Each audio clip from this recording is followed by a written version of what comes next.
What do we have here but a Thursday edition of the Block Party with JMToWin and Bully the Sims with Youdacao? I'm traveling tomorrow, so we're pushing things up. Going to get you guys the goods a day early. Same show structure as usual, walking through the slate with JMToWin, getting his favorite plays at each position, and then building a lineup on DraftKings. I'm Pete. Let's get it going. Peter's one of the greatest depositors I've ever seen. Trust the process. Let's go. I got auto match with Levitan. Bullshit. I just go the other way.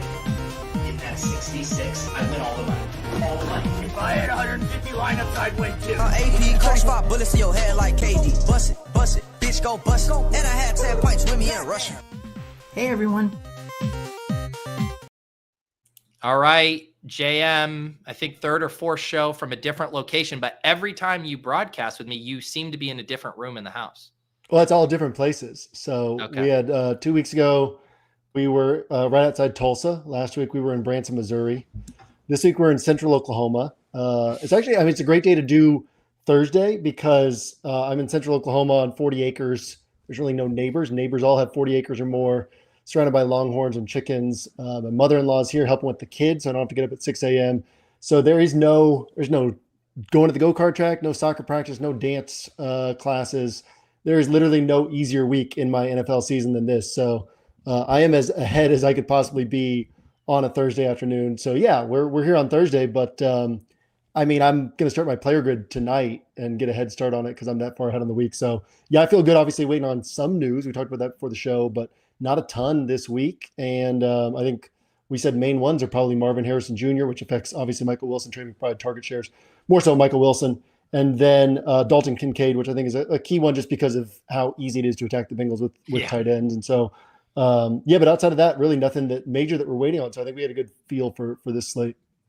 Yep. And as always, cut us a little bit of slack recording here on a Thursday. If something does pop up, yes, we recorded this on a Thursday and didn't have the foresight of surprise injury news on Saturday or even Friday. But let's start where we always do here, Jam. I'll get the screen pulled up here with some of these game environments. Certainly a much better slate compared to last week where we didn't have a single game over 45. This week, there's a few up here. Colts Jags at 47. You got Bengals Bills with a really juicy 53.5 point total. And then this Rams Cardinals game also looks pretty interesting at 48. What kind of games are catching your eye this week? Yeah, we're in that thick of the playoff hunt, right? So even the games that aren't attractive from a game total standpoint, there are just some interesting games, right? Where you've got Pittsburgh and Baltimore, like from a real life perspective, Pittsburgh and Baltimore, like you said, Indianapolis and Jacksonville, Cincinnati and Buffalo, teams that are trying to keep their playoff hopes alive or bounce back from tough losses.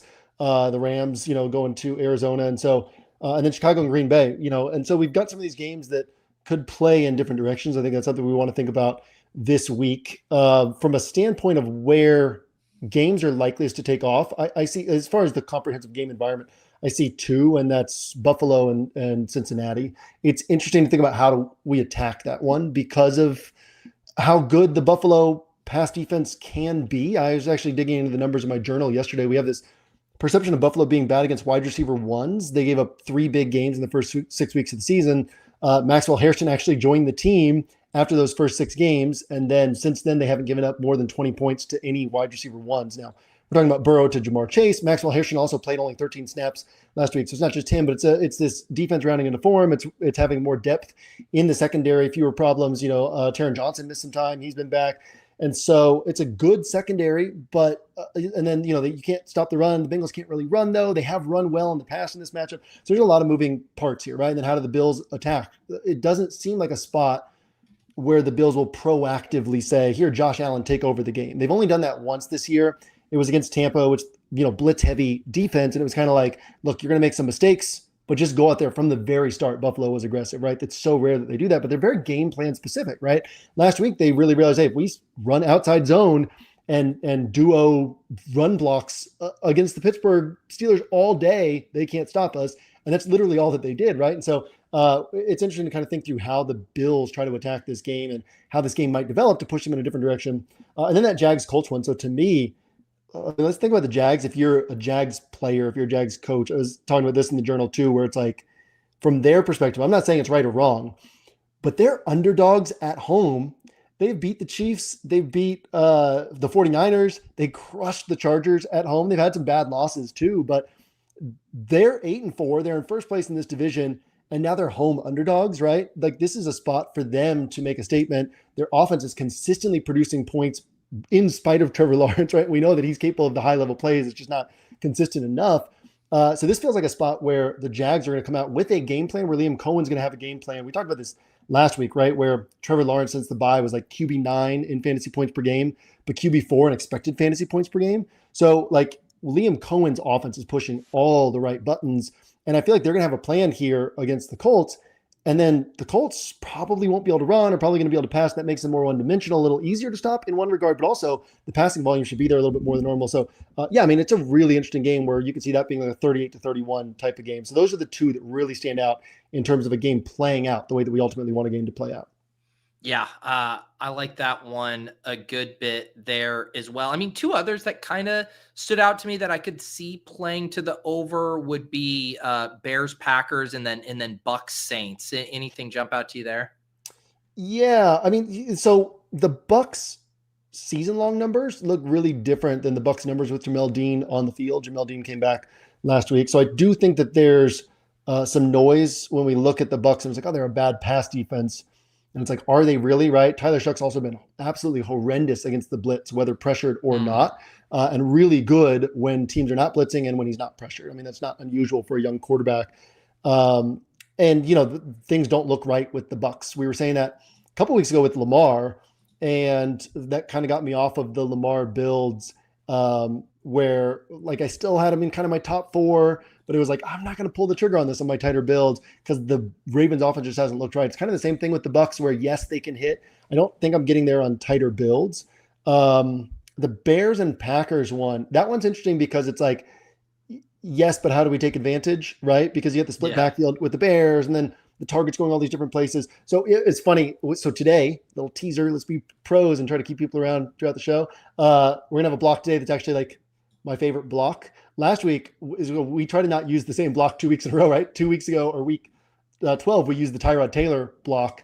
And so last week we came back. That was my favorite block. We didn't want to use the same thing again. So we used the Cam Ward block, right? So Tyrod was my staple, was kind of the OWS staple last week, ended up working last week and almost overtime in that game too, right?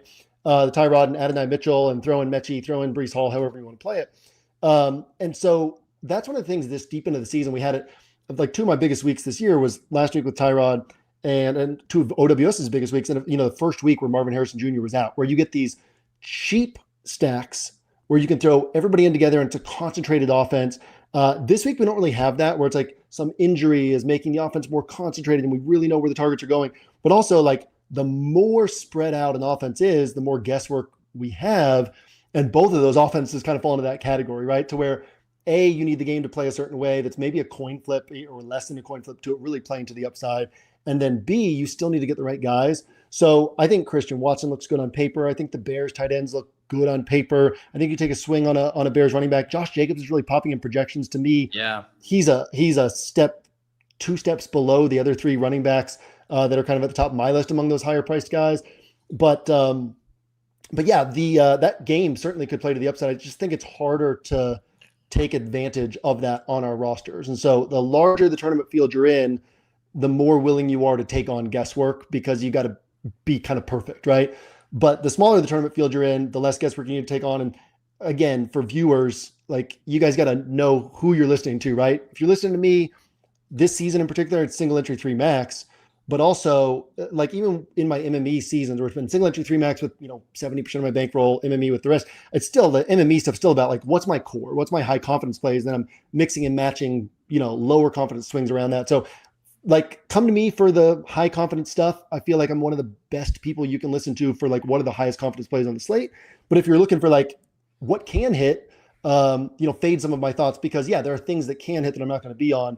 But I kind of see the Bears Packers game a little bit more in that light. Like, it can hit, but that's not where I'm going because that's not how I play or what's required for the tournaments that I'm in.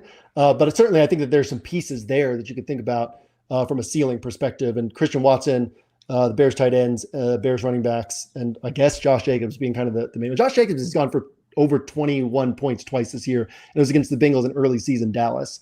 Like I bring this up sometimes, pre-touchdown DraftKings points per game or fantasy points per game, PPR points per game. Don't include the 3-point bonuses either. So pre-touchdown PPR points per game is a really great way to get a feel for a player's production, right? Josh Jacobs' point per dollar in that metric is way below a lot of the other guys. He's putting up like about 12.5 pre-touchdown points per game, which at his price tag, it should be more like 14 and a half. And so, just for me, there's like a lot of metrics that bring Josh Jacobs down. But again, projections like him, people are going to be on him. So take a swing on that if you want. But that game is just kind of in a different category for me. All right, we are going to move over to quarterback here. We got OB in the chat saying thank you to JM. I had my biggest NFL weekend last week. Must have not been Cam Ward, right? It must not have been the Tyrod, man. We'll definitely talk about Tyrod here again and AD Mitchell, I'm sure, when we get there. Should also mention, too, I'll mention it a few times, we are up to 70% off 1 week season subs now with promo code PETE70. This is for those rest of season Inner Circle and DFS packages. So take advantage of that monster deal and enjoy the site for the next few weeks. But Jam, let's head over here to the quarterback position. I mean, we can start right at the top. You mentioned Josh Allen. He's obviously going to project well here at 7,700 versus the Bengals at home monster team total. I guess the question with Josh Allen is like, is this going to be so easy for them to score that it's done through the ground? Is he getting the rushing touchdowns? Like, what does he need to do to smash at a $7,700 price tag? Yeah, I think if you play Josh Allen, you have to think about how he gets there based on how the Bills call their games. Now, again, there's this tricky component of, I was thinking about this morning, like if you had just like a team of 32 film experts and they were breaking down the film for each team each week, and that was like who was on your payroll.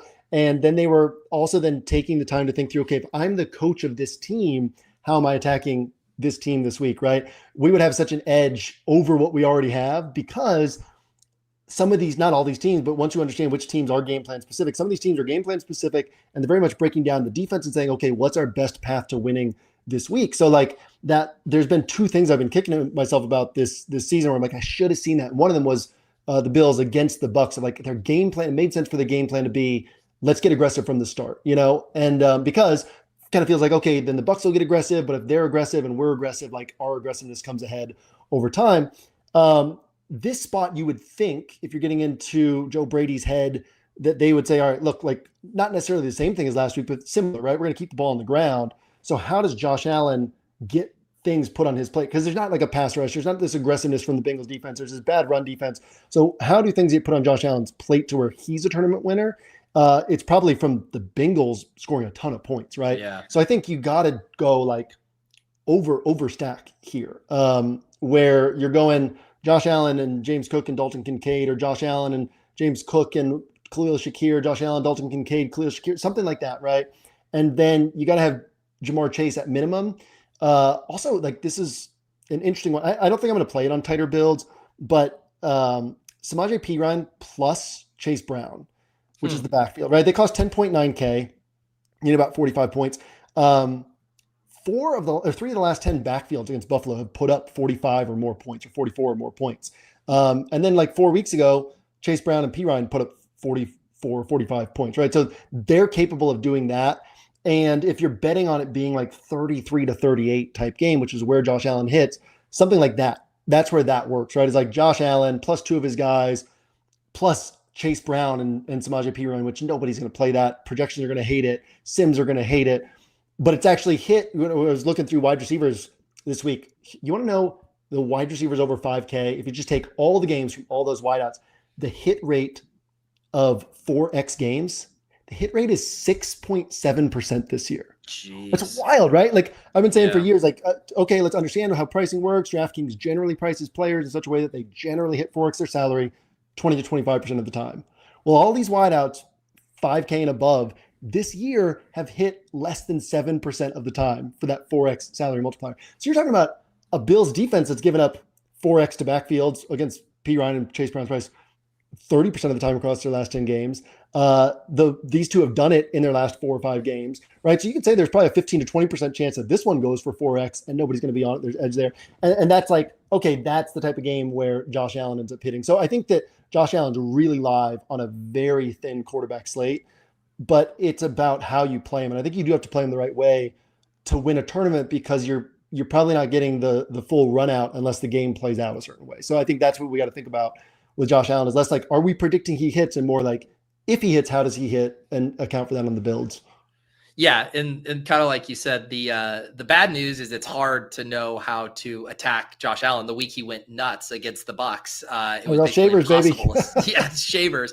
But on the flip side, he might go a little under-owned relative to how well he projects, just because people are like, I don't want to deal with how to stack him up, and I don't want to roll out, naked Josh Allen. So yeah, that's an interesting point there.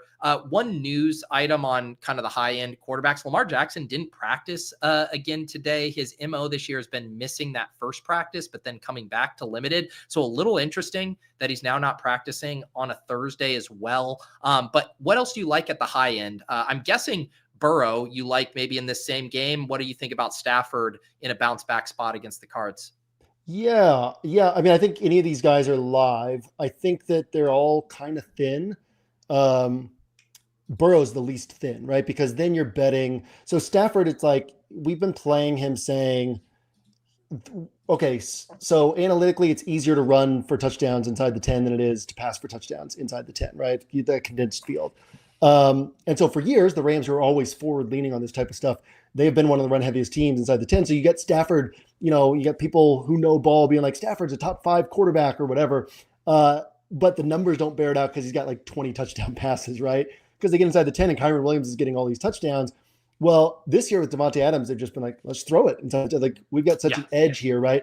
Lord Reeves had this stat this week that the last time somebody had more than 24 end zone targets was Mike Evans in like 2013 or something like that. Devontae's already at 24. Like, he's going to blow past that. It's wild, right? Like, no teams do this. And so you're kind of betting on Stafford and saying like, yeah, he's going to have the solid game. He's going to get you the points, right? He's going to get you 22, 25, 27. But I think we can, in terms of like a tight salary week, not great options for salary savers, really across the board. And so if we're paying up, I want to pay up for like an elite score, right? So where we get an elite score is Burrow if the game plays out a certain way. So similar to Josh Allen, you play Burrow and then you build around a story that tells you how this game plays out to the upside. So that doesn't have to mean Jamar Chase and T. Higgins, because Chase can get 50 points. We know that. But it means like, how are the Bills scoring points? Because in a game where Burrow's hitting for 35, 32, 35, 37, the Bills are scoring over 30 real life points. And so if the Bills are scoring 4 or 5 touchdowns, those are coming from somebody, and it's probably coming from predictable places, because the Bengals are near the top of the league in preventing catches, yards, touchdowns to wide receivers. And so the touchdowns are coming through. Who cares about, maybe this guy hits a big play, or whatever. Like, the touchdowns are almost certainly coming from the running backs and tight ends, right? And so you play 1 or 2 running backs and tight ends against the Bengals. You play Burrow with 1 or 2 stacking partners and tell that story. But yeah, we have to be very story conscious, I think, here up at the top of the pricing ranges, with Josh Allen and Burrow being kind of the main guy. Like I said a few weeks ago, we've been talking about it, right? Lamar Jackson doesn't look healthy. NFL injury reports are weird, because you can be like, if a guy's going to play through something, you just don't list him a lot of times with the injury. But Lamar doesn't look right. And then I saw this last week, I'm not much of a social media sleuth, but somebody said something about like, can we all agree that Lamar Jackson's overrated? And somebody commented under that to say something about like, players look different when they're injured. And then Lamar commented under that. It was like one of his only tweets across the last like 3 months to basically shout that guy out and be like, and so it's like, he's basically confirming like, I'm not right now. Something's not right with Lamar and with this Ravens offense. So I'm off of it. The teams aren't even really spying him right now. Like, they're not scared of the rushing threat. So something's not right with Lamar. If he hits, awesome. Like, I think it's fine to take a swing on it, but that's just not where I'm going this week. Yep, that makes sense to me. So it sounds like for the most part, you're going to want to be paying down at quarterback. Are there any quarterbacks you want to mention in this mid-range, I guess, below Burrow? You know, we talked a little bit about Mayfield, Love. I mean, Brissett, like, can you just keep playing the hits with Brissett? He does it every week somehow. Yeah, I mean, I think Love is live. I think Bo Nix is live. When you look at who Bo Nix is hit against, right? It's these matchups where you would expect him to hit Cincinnati and the Giants, and I believe he did well against Dallas. Las Vegas isn't a scary defense, right? You don't typically tend to see a ton of pass volume against Las Vegas, but you can't count out the Broncos for just deciding to drop it. I forget which game it was. It was one of these last few games where it was like every drive, the Broncos just would get the ball and throw 3 passes 20 plus yards downfield because like things weren't working. And so Sean Payton was just like, cool, like let's just try to hit a big play. And it would be like 3 and out. And then they'd hit a big play and like score a touchdown on that drive. So like everything's out the window with Sean Payton, right? He understands what he's working with and he'll do some crazy things. So I don't think you can put it past the Broncos, just unleash Bo Nix in the spot. These aren't like high confidence components for me. Jordan Love, it looks like we've got like whatever his first year was starting, where this back half of the season, he looked like one of the best quarterbacks in football. Like, I think we're going to keep getting that from Love down the stretch, but who do you stack him with? And so, yeah, I think Love is live. I think Nix is live. I think Daniel Jones is live in that game. We're down the mobility on Daniel Jones, but if you put him with 2 guys or even 3 guys, if you put him with 3 guys, the Sims love it. But if you put him with 2 or 3 guys, I think that you're telling a story where like the Jags do well and the Colts are having to do well in response. So none of these are among like my top 3 options, but all of them are guys that are still kind of like, I typically have 4 or 5 guys in my quarterback pool and in my player grid. And so I've got 3 spots kind of locked in. Josh Allen's one of them, but then it's like, who are these other ones? I think Bo Nix, Jordan Love, Daniel Jones are all sort of in the mix for those. Jacoby Brissett, I'm nervous that the other shoe is going to drop at some point. And a game against the Rams seems like a spot where it could happen, but you can certainly, I mean, look at these game logs, right? We can keep going back to the well here, 20 plus in every single one of his starts. So I feel like I've squeezed the juice out of the Brissett play. Like I've gotten my profit off of it. Kind of want to step out before like it crushes me, but I don't mind going back to that one either. It's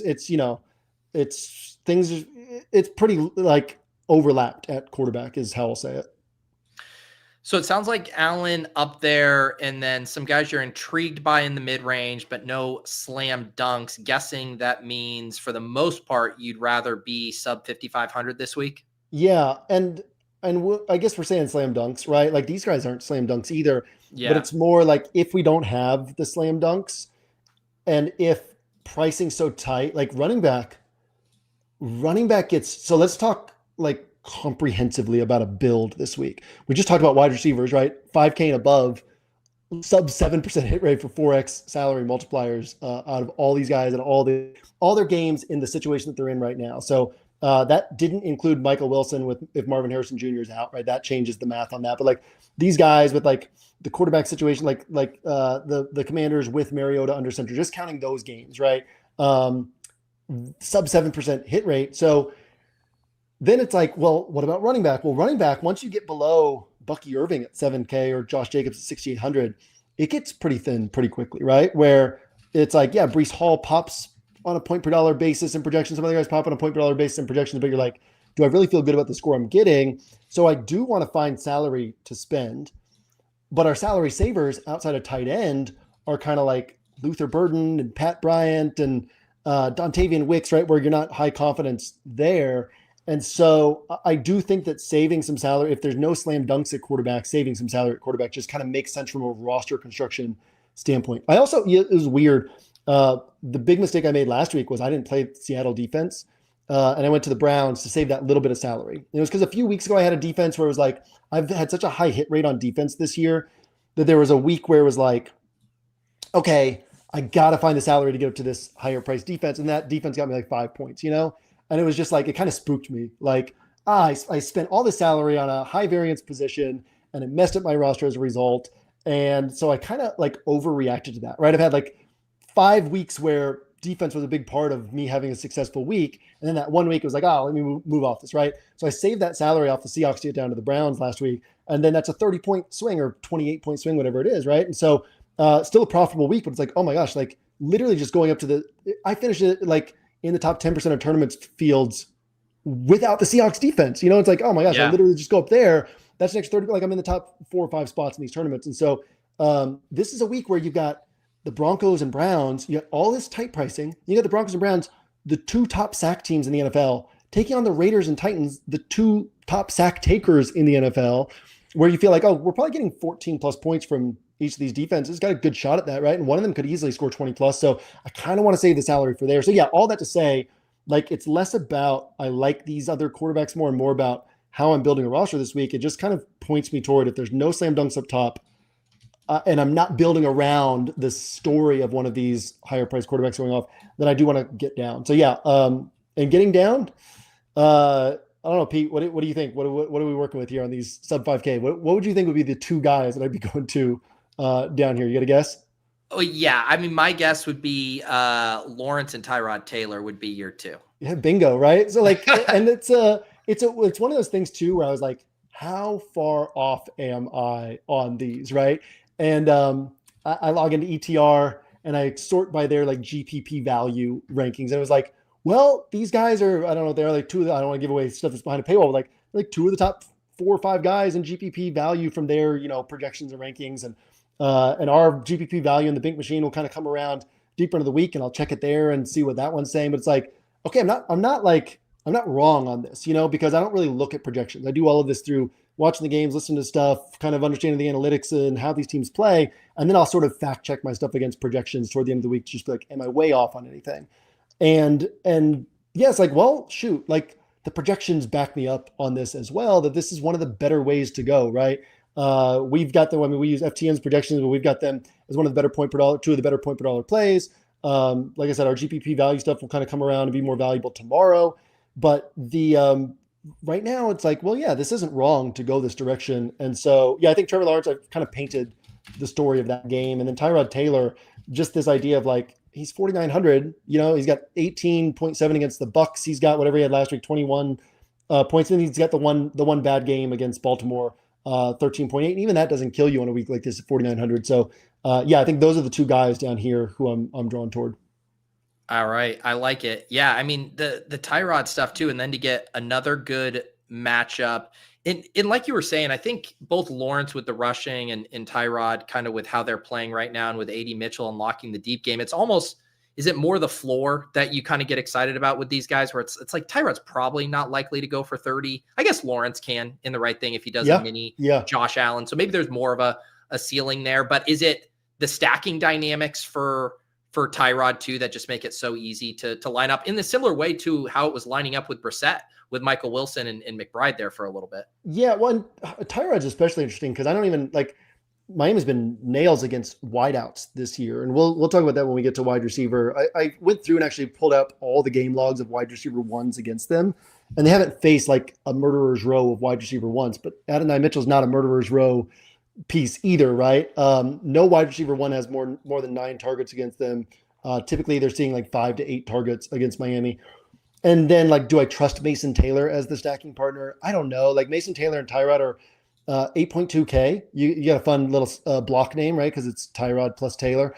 But they're 8.2K, and you kind of compare them to Jamar Chase, right? And they put up, I think, 19, 24, and 25 in their 3 games with Tyrod starting. And then this is a game that filters targets to the tight end. And you're like, well, 19, 24, 25, that looks like Jamar Chase game logs. Do they have the 40-pointer in them? Like, technically they do, right? Mason Taylor has a 17-pointer this year. He has a 14-pointer this year. So it's like, well, shoot, Tyrod could put up 23 and Mason Taylor could put up 17 in the small sample size of one game. So they can put up a Jamar Chase type score at the same price tag, right? So I think that's a viable way to go for the stack. But I think you can also play him naked. With Trevor Lawrence, it's like, it's a game environment bet, and you can tell the story in the same way we were talking about with Allen and Burrow. But it's like, you're getting the story for a lot cheaper and the ceiling is there, right? Like, it's literally going to surprise nobody. I'm actually having flashbacks. It was like 3 years ago, there was a week I was in this room in this house in central Oklahoma. And I was like, it's not going to surprise anybody if we flip over the cards on Sunday evening and Joe Burrow was the highest scoring quarterback. And nobody was on him that week, and he put up like 35 that week, right? And it's like, it's not going to surprise anybody if we flip over the cards on Sunday night and Jags versus Colts with a bad pass defense on the Jags and kind of a struggling defense on the Colts with no Sauce Gardner. It's not going to surprise us if that's like a 38-31 game or 38-34 game. And so if we get that run out, like Trevor Lawerence, who we never trust, but it won't surprise if he puts up 30 plus in this spot.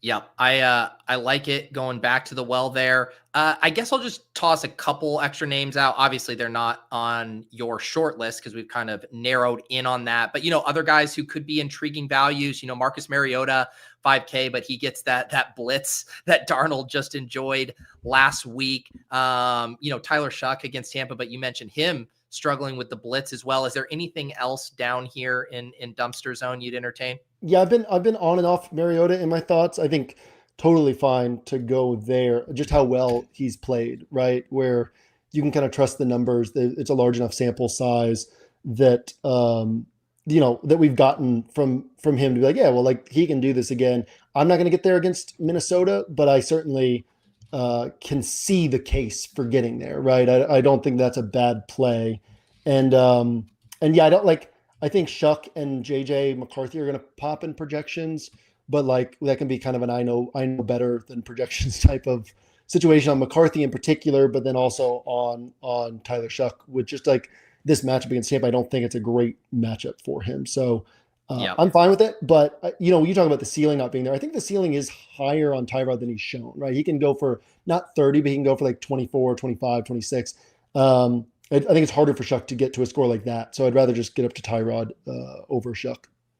Yep. I'm with you there. Let's move over to running back because, I noticed it too in my early drafts this week doing some underdog drafts that like the quarterback slate is just kind of tricky this week. And it's similar dynamic to what we were just talking through too. Like the stacking dynamics are kind of tricky with like the prices on these. A lot of stuff doesn't line up perfectly. So that'll go a long way, I think, in determining kind of which games and quarterbacks you attack this week. But let's head over to running back where I think it's actually a fairly deep slate as far as how many options we have going. Up at the top, you mentioned that Jacobs is projecting very well, but let's go even higher than that. Taylor, who's now coming off of a couple down games after his 50-point explosion in week 10. Achane's been very consistent, as has Bijan Robinson, 2 monster games in the past 3. And then James Cook gets the best matchup in football right now for running backs against Cincy. So if you had to pick some favorites up here at the top, who are you going with? Yeah, I don't think I'm going to be on JT. And, these thoughts developed throughout the week. Last week, I think when we were on the show, I was kind of talking about like Achane doesn't hit for his ceiling as often as people think. And then by Friday night or Saturday night, if you're following along in my journal, maybe, I guess it was Friday night, right? So if you're a sub and you're following along in my journal, I'm always like developing my thoughts up until the end of the week. And I was digging into pre-touchdown points per game and Achane's pre-touchdown points per game since Tyreek went out. And they're elite, right? They're on the same. It was basically like comparing him and CMC last week with Achane in a better matchup. I started realizing, oh my gosh, like, okay, I'm underrating Achane. Like we can go through the game logs and the ceiling games don't pop as often as people think. But in terms of like the underlying metrics that I like to lean on, like the usage is there, the production's there. And so, yeah, he kind of became a non-negotiable piece on my builds last week where I had 4 Jets and Achane was my starting point. And it was like, all right, what are we doing with these final 3 spots in defense? And I think he's in the same spot this week. In terms of pre-touchdown points per game. And so again, we talked about floor with the quarterbacks. This is more about the floor on these guys. The way I think about it I always think in terms of certainty, right? And so certainty is just like, are you getting points, like solid points? Because oftentimes we can't predict the ceiling games. We can't predict that Devon Achane was going to have that last run against Buffalo that put him from like a solid game to this huge game, right? And they're just running out the clock. And he ends up with like one more long or whatever. It's like a 40-yard touchdown run. And like all of a sudden that puts you from like 33 points up to 43 points. We can't predict where these spikes come from. Or 2 weeks ago, JSN, like he was locked onto my rosters against Tennessee. We couldn't predict that was going to be his first time over 30 points. He ends up putting up 40 points in that game. But like when you get the guys who are consistently getting the points, then they're in position to have the spiked weeks, right? And so we can say like this is a better spot for a spiked week than others. But all that to say, one of the things I really like as we get to this point in the season is typically around Thanksgiving week that I really start digging into pre-touchdown fantasy production, pre-touchdown production per game. I like that metric because it takes that randomness of touchdowns out and it just says like, what is the role on these guys and are they appropriately priced?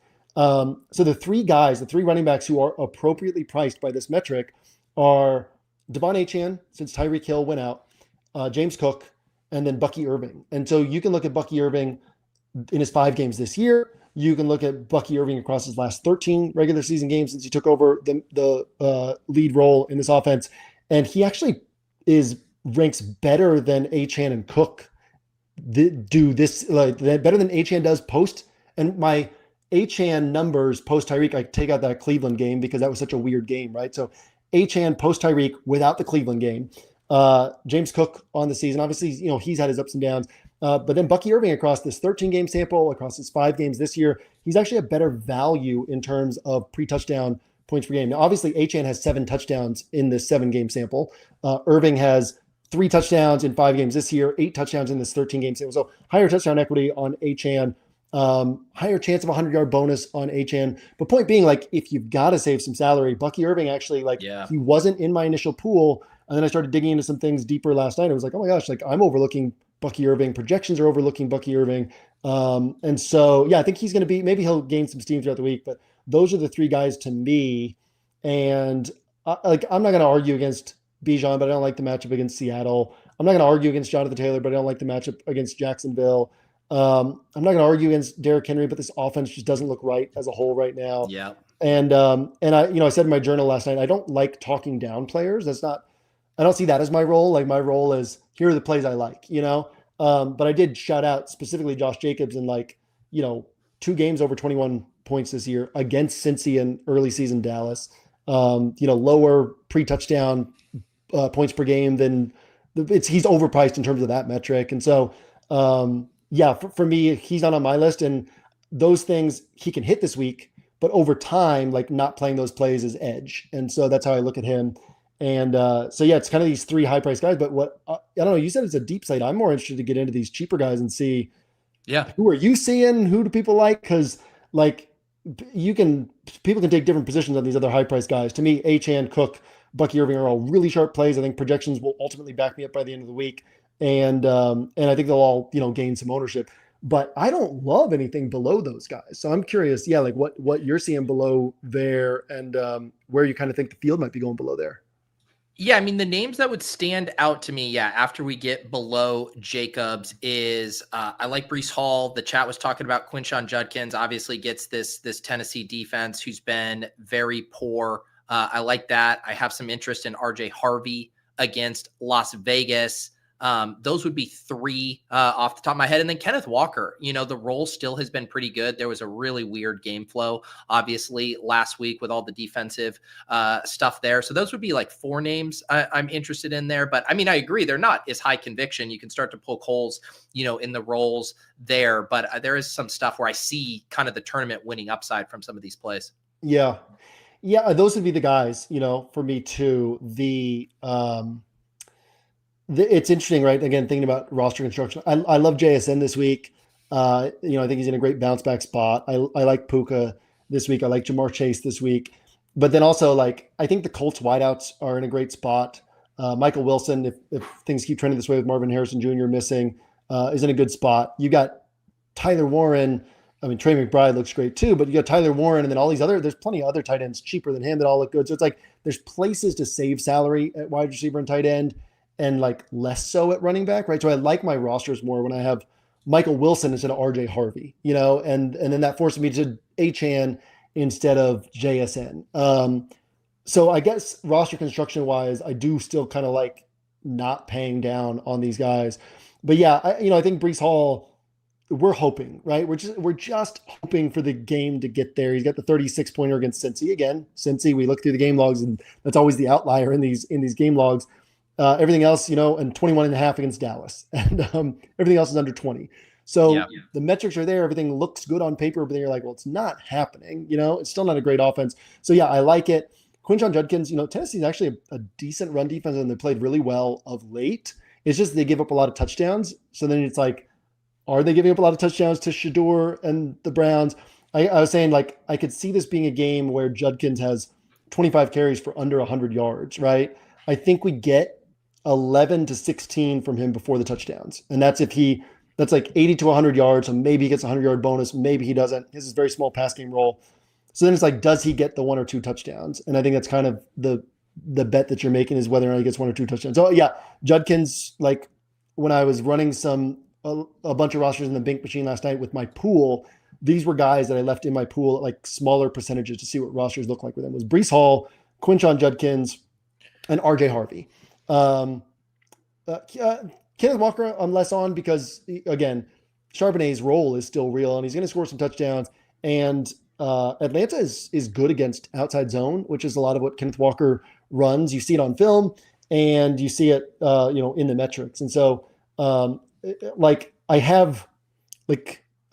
can watch these games in my head, and I'm like, without having dug into the metrics, I'm just like watching Kenneth Walker running outside zone, and there being backers and linemen there to meet him, because I've watched enough of these teams that it's like, it feels like the Falcons stop this, and then you dig into the numbers, like, oh, the Falcons do stop this, So that one I'm less high on than I think projections are going to be on, because they're not going to necessarily be able to take that into account. But it's thin down here, so I'm not going to argue against it. That's another one like Jacobs that every time Kenneth Walker's high owned, I kind of treat it as edge, and it's been happening a lot. But that doesn't mean he can't hit. So it's thin enough down here. I'm fine with it. But yeah, I guess Harvey and Judkins and Hall are the ones for me as well. I just am not that enthusiastic about them this week.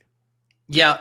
And I mean, if you're getting a little deeper there, someone mentioned, Neil in the chat. It was nice to see that the Taysom stuff from the week before looked like it was more part of, hey, Kamara leaves early and we don't have much of a game plan here for Neil, so we'll just run Taysom. And then he comes back, catches a few balls, 14 attempts. I mean, 17 attempts here. I'm guessing it's like the matchup, though. You're just not loving against Tampa Bay. Well, that was the other guy who, among these lower price guys, I didn't leave Kenneth Walker in my pool when I was running Bink Machine builds, just to see, I ran 200 rosters with my tight pool plus like some extra pieces to see what these extra pieces, with Luther, 8% Luther Burden and 6% Pat Bryant and 8% Devin Neal, right? Just to be like, okay, if I put these guys in the pool, what does that open up? And do the rosters look better? So Devin Neal was one of those guys. Harvey and one of my favorite rosters so far is a Harvey roster. So I might end up on Harvey.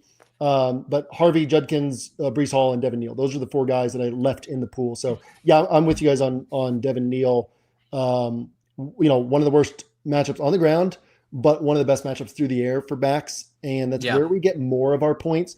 Ultimately, we need touchdowns. And that's the big thing for me, is like, does he get the touch? Like, are there enough touchdowns here for this offense? We weren't playing Kamara in this matchup. Kamara's like the same price. So is Devin Neal a better back than he might be at this point in his career, but like not appreciably better, and the touchdown equity doesn't change that much. So I think that's probably the big drawback for me, is I don't necessarily want to bet on the Saints offense scoring a bunch of points. And that's generally my fallback, is like, I don't like this back, but I like the offense. Like, I don't like Harvey, but I think Denver can score a lot of points here. Therefore, the chances are there for the big game from him. And that's sort of my fallback when I don't like the player, is, can the offense score a bunch of points? Do I think they will?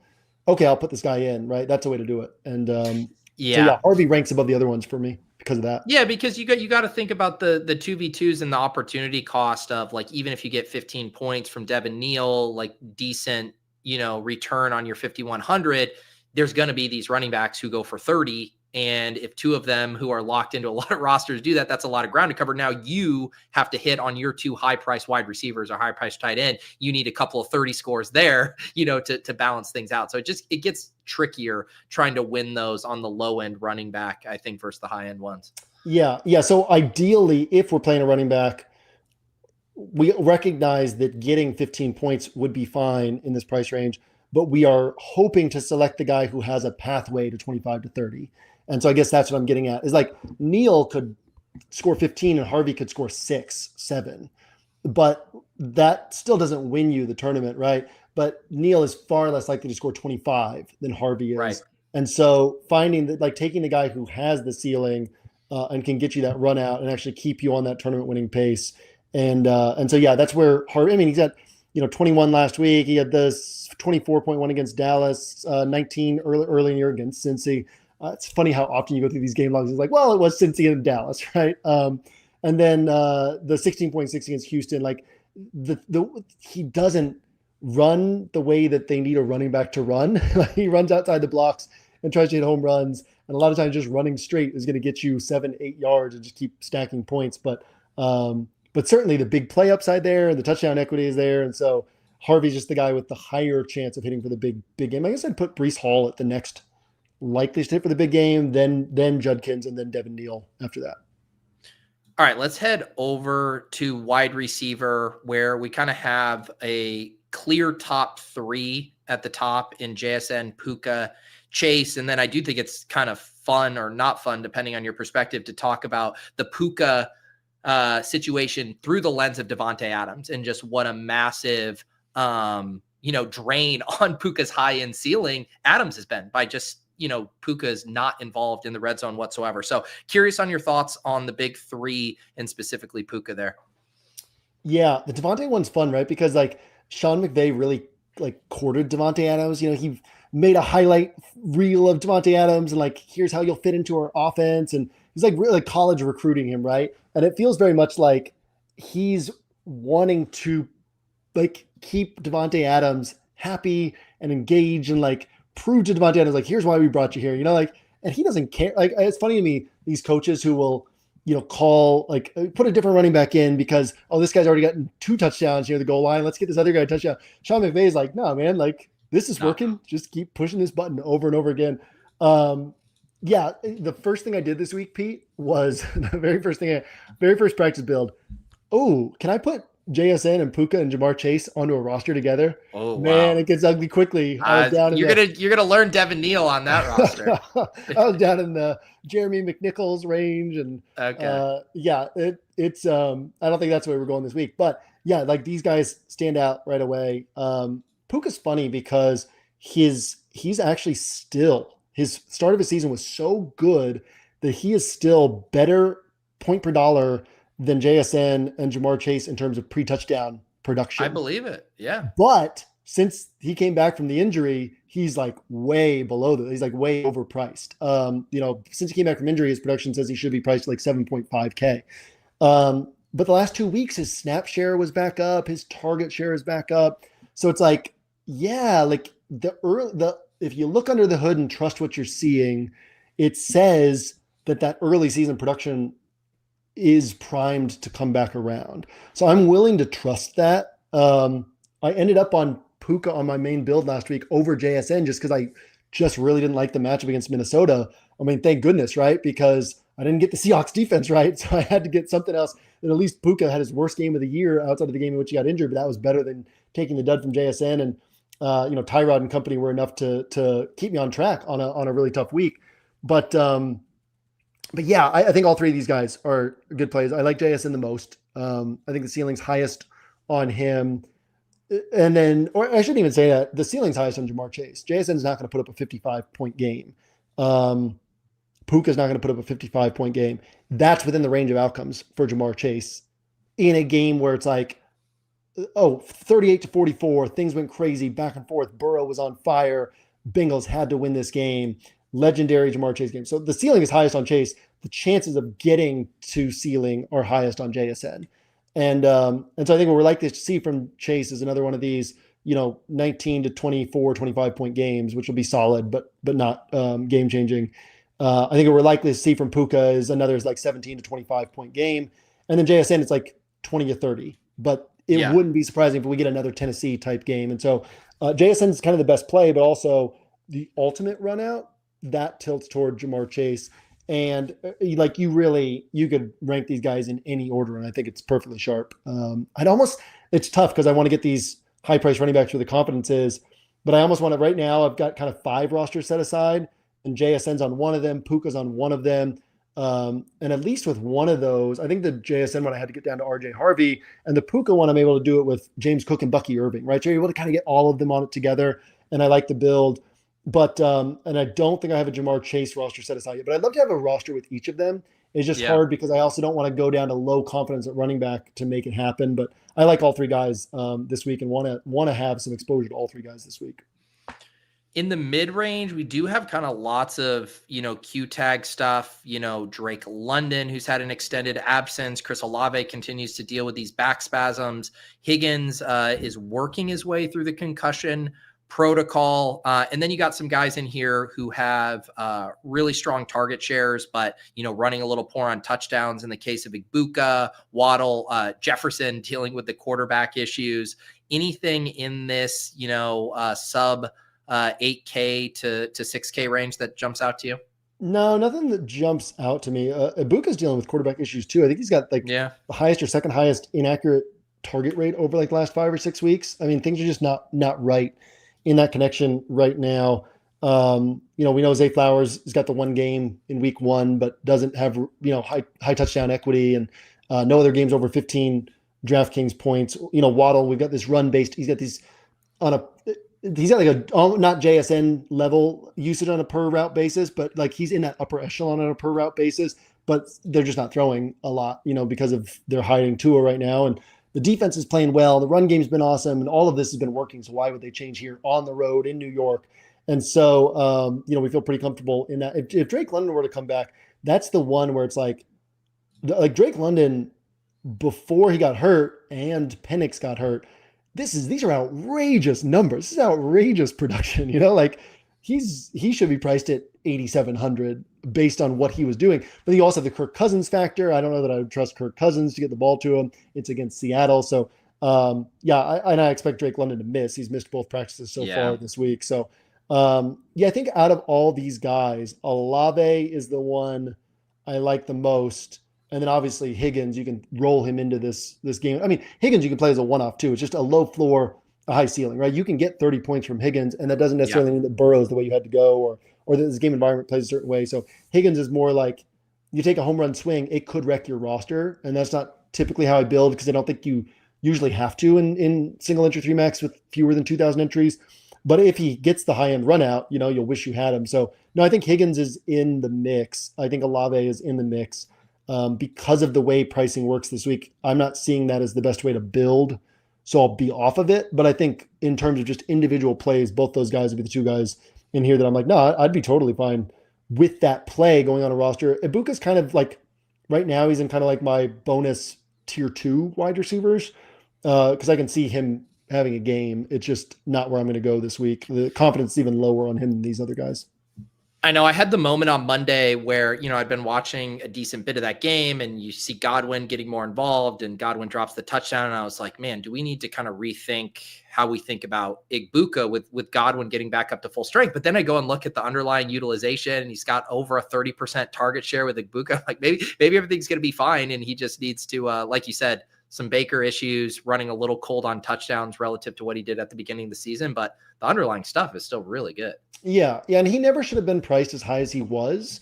And so he's still kind of overpriced, but he's getting back to about where he should have been. It's just that our perception, he had the 32 pointer in like week 2, wasn't it? Right. So like our perception of him got skewed dramatically. And I think that was the last time I played him because it was kind of like we've been doing this long enough that I was kind of like, okay, usually when a guy hits for that big of a game that early, everyone falls in love with him. The ownership goes up, but it's like, he's a rookie, like that's not going to be the weekly norm.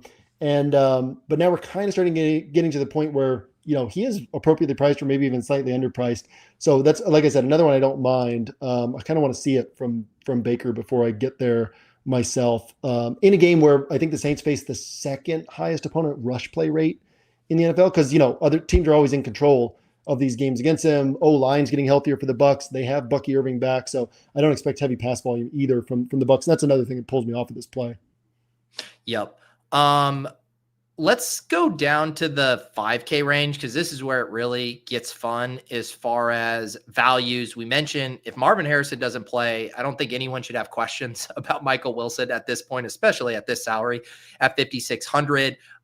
You got Jacoby Myers in here as well. Christian Watson, who you mentioned before, stands out as far as the best option. If you're going the love route, what do you like in the 5s? Yeah, I mean, I think it's, if not for the fact of the way pricing is structured this week, right, where I have to think about what's the best way to handle salary. If not for that, like I think that you could make a rule to play one Colts pass catcher on every roster, and you'd come out ahead over time. So Pierce, Pittman, and Warren, where we probably get a solid game from two of those guys, and maybe even all three. There is a pathway to all three having a solid game, but you can make a case for playing one of those guys on every roster. Michael Wilson, and I was thinking about this too, right? Like there's a greater chance of Jamar Chase not seeing 15 targets, of not seeing 12 targets, we'll say, than there is of Michael Wilson not seeing 12 targets because of the structure of the Bills defense and how the Bills are going to essentially creatively structure their back end to try to take away Jamar Chase as an option. Now, it's Jamar Chase and it's Joe Burrow, so he's still going to get targets. He's probably going to get 12 or more targets. But like the Rams are not going to do that to Michael Wilson. That's not the type of defense they play, right? And so they're just going to be a little bit more static on the back end and bring relentless pressure up front. And so whether or not those targets are hitting at a high rate is still an open question against a really good defense. But my point is just like, I feel like the targets are bankable on Michael Wilson in a way that they're not even necessarily bankable on somebody like Jamar Chase because of the way that they've run this offense the two times Marvin Harrison Jr. has been out, the way that I expect the Rams to run their defense. And so, I just think the high target share on a week where value is really thin, on a week where there's not a lot of wide receivers who have been hitting for 4x their salary. I was like, well, shoot, Michael Wilson's just a pretty confident way to lock in. A bad game is going to be like hopefully 12, 13 points, and even that's going to be pretty solid in the grand scheme of things in wide receiver. And he can obviously put up 22, 25, something like that. So, and even like we look at somebody like Adonai Mitchell, right? Without his long touchdown, without his 52-yarder, he's got 7 catches for 50 yards last week, a lot of outbreaking routes. And then a Miami team that, like I said, 7 targets for Olave. Olave is usually double digits. 5 targets for Zay Flowers against them, 4 targets for Jerry Jeudy, 8 targets for T-Mac, 8 targets for Garrett Wilson, 5 targets for Stephon Diggs. Only one wide receiver one has gone for 100 yards against them. That was Ladd McConkey, and that's a team that has a bunch of wide receiver ones that you have to worry about. Only one other wide receiver one has gone for 82 yards against him, and that's Garrett Wilson. So, like, Miami doesn't filter targets to wideouts. Not that they're tremendously difficult, but, like, you look at Adonai Mitchell, right, who's 800 less than Michael Wilson. It's like, oh, you could easily see Adonai Mitchell being back down at 7 targets this week, right, and catching 4 for 35 or something like that. Whereas Michael Wilson, I think, just feels the most secure out of all these guys. So yeah, Michael Wilson, the other guy, outside of Josh Allen against Tampa, the other one where I'm like, oh, that was the one big miss for me, was like the second week that he was the starter. And I think I brought that up last week where it was like, it didn't even impact the slate because, AJ Brown was a little bit more expensive than him, outscored him. John Mechie was 3,800, we were heavy on him and he put up a 16-pointer or whatever. Like there were other ways to get points at wide receiver, but it was just like, I should have seen that the targets would be that heavy. So yeah, Michael Wilson, I think, is the highest confidence here. Jacoby Myers, I like him a lot with Trevor Lawrence, probably not as much as a one-off. And then the Colts pass catchers, and then Watson. Yeah, like from a standpoint of where the ceiling is, certainly Watson is up there in that regard. And I assume if you're playing Tyrod, I assume though you're good to go back to Mitchell with him. Yeah, I'm fine with it. But again, we're so deep in the season, we have such a wealth of information that I think we can trust the matchups and say, man, like Miami's not really filtering targets to wideouts, and most of the field is going to play AD Mitchell with Tyrod. So to me, I would typically treat that as edge. Like if I were building 150 rosters and I had 20 Tyrod rosters, I'm going to have like 5 or 6 with AD Mitchell. If I'm playing single entry 3 max and one of those rosters, I'm building 4 rosters, 6 rosters, one of them is Tyrod Taylor. No, like honestly, no, I'm going to treat it as edge. And that's not to say he can't hit, but it's like, I'm going to recognize that that's going to be the default for a lot of people. And so I'm going to say, no, I'll trust, what Miami's done against wide receiver ones this year and, hope that holds for one more week this week. Yep. I like that take there. Yeah, I'm scrolling deeper. I assume you're not going to get, do you got any of your dumpster diver guys, anybody under 4K that you might entertain to unlock some of the high priced options you want to fit in? Yeah.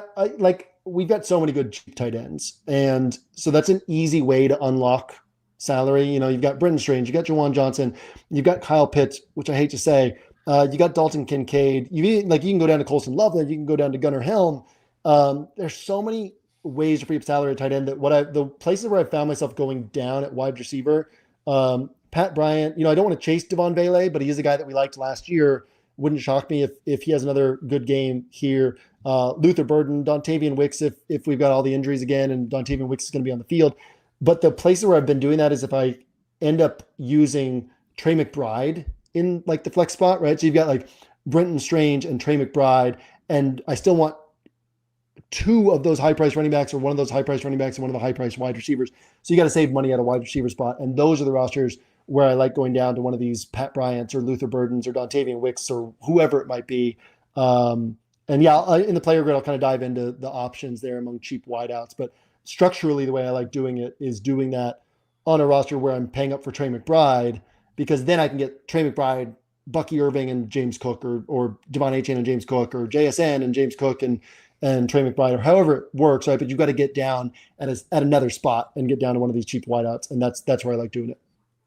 JM mentioned the player grid. If you guys want to get access to his full player pool for the slate, updated thoughts, obviously, as news rolls in and JM finalizes his research for the slate, you can get all of that at 1 week season. As we mentioned earlier, the promo is now up to 70% off. Promo code Pete70 will get you 70% off those rest of season subs, Inner Circle DFS subs. So take advantage of that.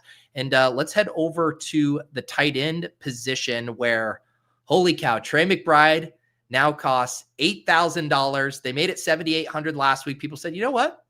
I'm willing to pay that. And he rewarded them with another 22.2 points at $8K. Is it finally cost prohibitive versus the Rams to play Trey McBride?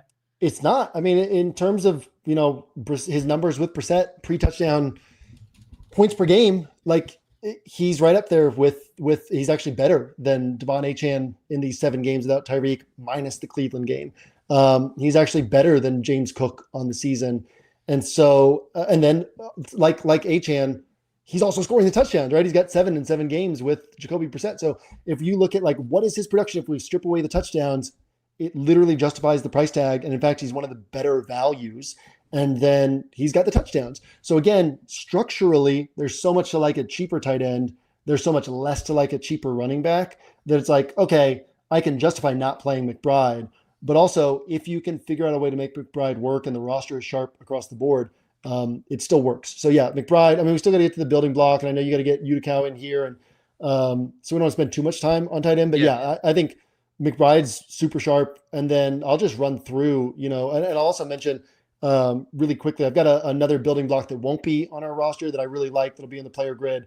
And again, we're not trying to get people's money. So if you try 1 week season and it's not for you, literally shoot us an email, you get your money back. So, but it's a good chance, 70% off. We have the rest of this season. So that's 5 weeks in the regular season plus the playoffs. So that's 9 weeks, 70% off. So come hang out with us and see if we're a fit for you. Projections, ownership projections, all of our strategy content, slate breakdowns, player pools, everything like that. And my journal, which I think has been a really cool asset this year for me and for people who read it. So down below, like Tyler Warren's a sharp play, Dalton Kincaid's a sharp play, Kyle Pitts is a sharp play. You can make a case for Zach Ertz as well. I think we had the run out the other night. Not having to fly because I'm in Oklahoma to reserve entries. I almost played the showdown slate the other night. And Ertz was the first guy I put in. And then I was like, I don't have the time to think through all this. And so I would have had a nice little run out there. Before you move past that, because we did just get this news and I didn't honestly see this coming, but Jane Daniels practiced in full today. Do you have any quick thoughts on if that changes how you think about that entire game or maybe Commander's pieces? Yeah. I mean, I don't think I'm going to get there because it's just I haven't played guys against Minnesota. We saw how rusty Burrow looked in his first game back. It was a longer layoff, but still typically I don't just come back and hit the ground running right away. But no, that is interesting. I certainly wouldn't argue against Jaden in the same way I wouldn't argue against Mariota. I'll have deeper thoughts on that on the player grid, I guess, because I'll have some time to digest that. Kincaid, Kyle Pitts, Mark Andrews, if you want to bet on the Ravens bouncing back and scoring, he's so touchdown dependent that I don't want to trust that myself. But Juwan Johnson, has this great role. Brenton Strange is actually, if we take out the game in which he got hurt, out of all the players I went through this week, he has the best point per dollar pre-touchdown production on the season. But again, it's a cheap guy, so that's not as valuable as like a 9K guy having like JSN is one of the top pre-touchdown point per dollar plays, and he costs 9K, right? Like that's tremendous. It's easier for a cheap guy to have that, but still, like Brenton Strange, he's underpriced for his role in this offense. And then Mason Taylor works really well with Tyrod. And I think Loveland is interesting from a ceiling perspective.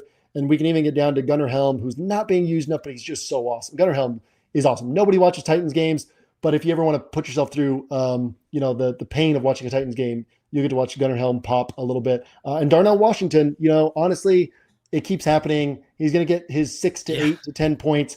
Eventually he's going to, have a 14-pointer with a touchdown. And so, I think that there's some places across the board at tight end. I think because we want to get up to multiples of these high-priced guys, because it's pretty low confidence below the high-priced guys, I think 2 tight end builds are very much in play again this week. And so, I think there's a lot of different directions you can go at tight end, and we can leave it at that.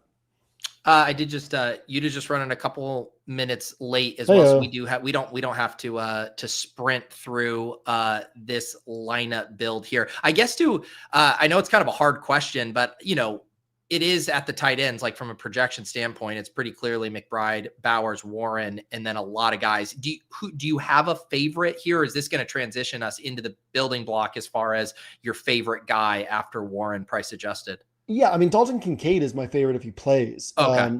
Because he his ceiling's so high, and tight ends against the Bengals, it's hard to overstate what tight ends have done against the Bengals. And they just run free in this matchup. And so, I think Kincaid is the guy. And I even had a Lawerence. One of my favorite builds is a Trevor Lawrence build where I had to, in order to make the salary work, I had to move down from Jacoby Myers to Michael Wilson to fit in Dalton Kincaid. And I'm like, I might do that. I might go, we're about to get to the block, but I might go Trevor Lawrence and just Brenton Strange instead of Trevor Lawrence, Jacoby, Brenton Strange, in order to fit in like Dalton Kincaid instead of having to go to Kyle Pitts, because I'll take Michael Wilson over Jacoby Myers and then be able to go to Dalton Kincaid. I just think he's the premium play here, but I think Juwan Johnson's really sharp. I think Kyle Pitts is sharp, minus the fact that you have to trust Cousins and you got to take the fact that Pitts doesn't score touchdowns. But there's plenty of guys to like down here, but to me, Kincaid pops the most.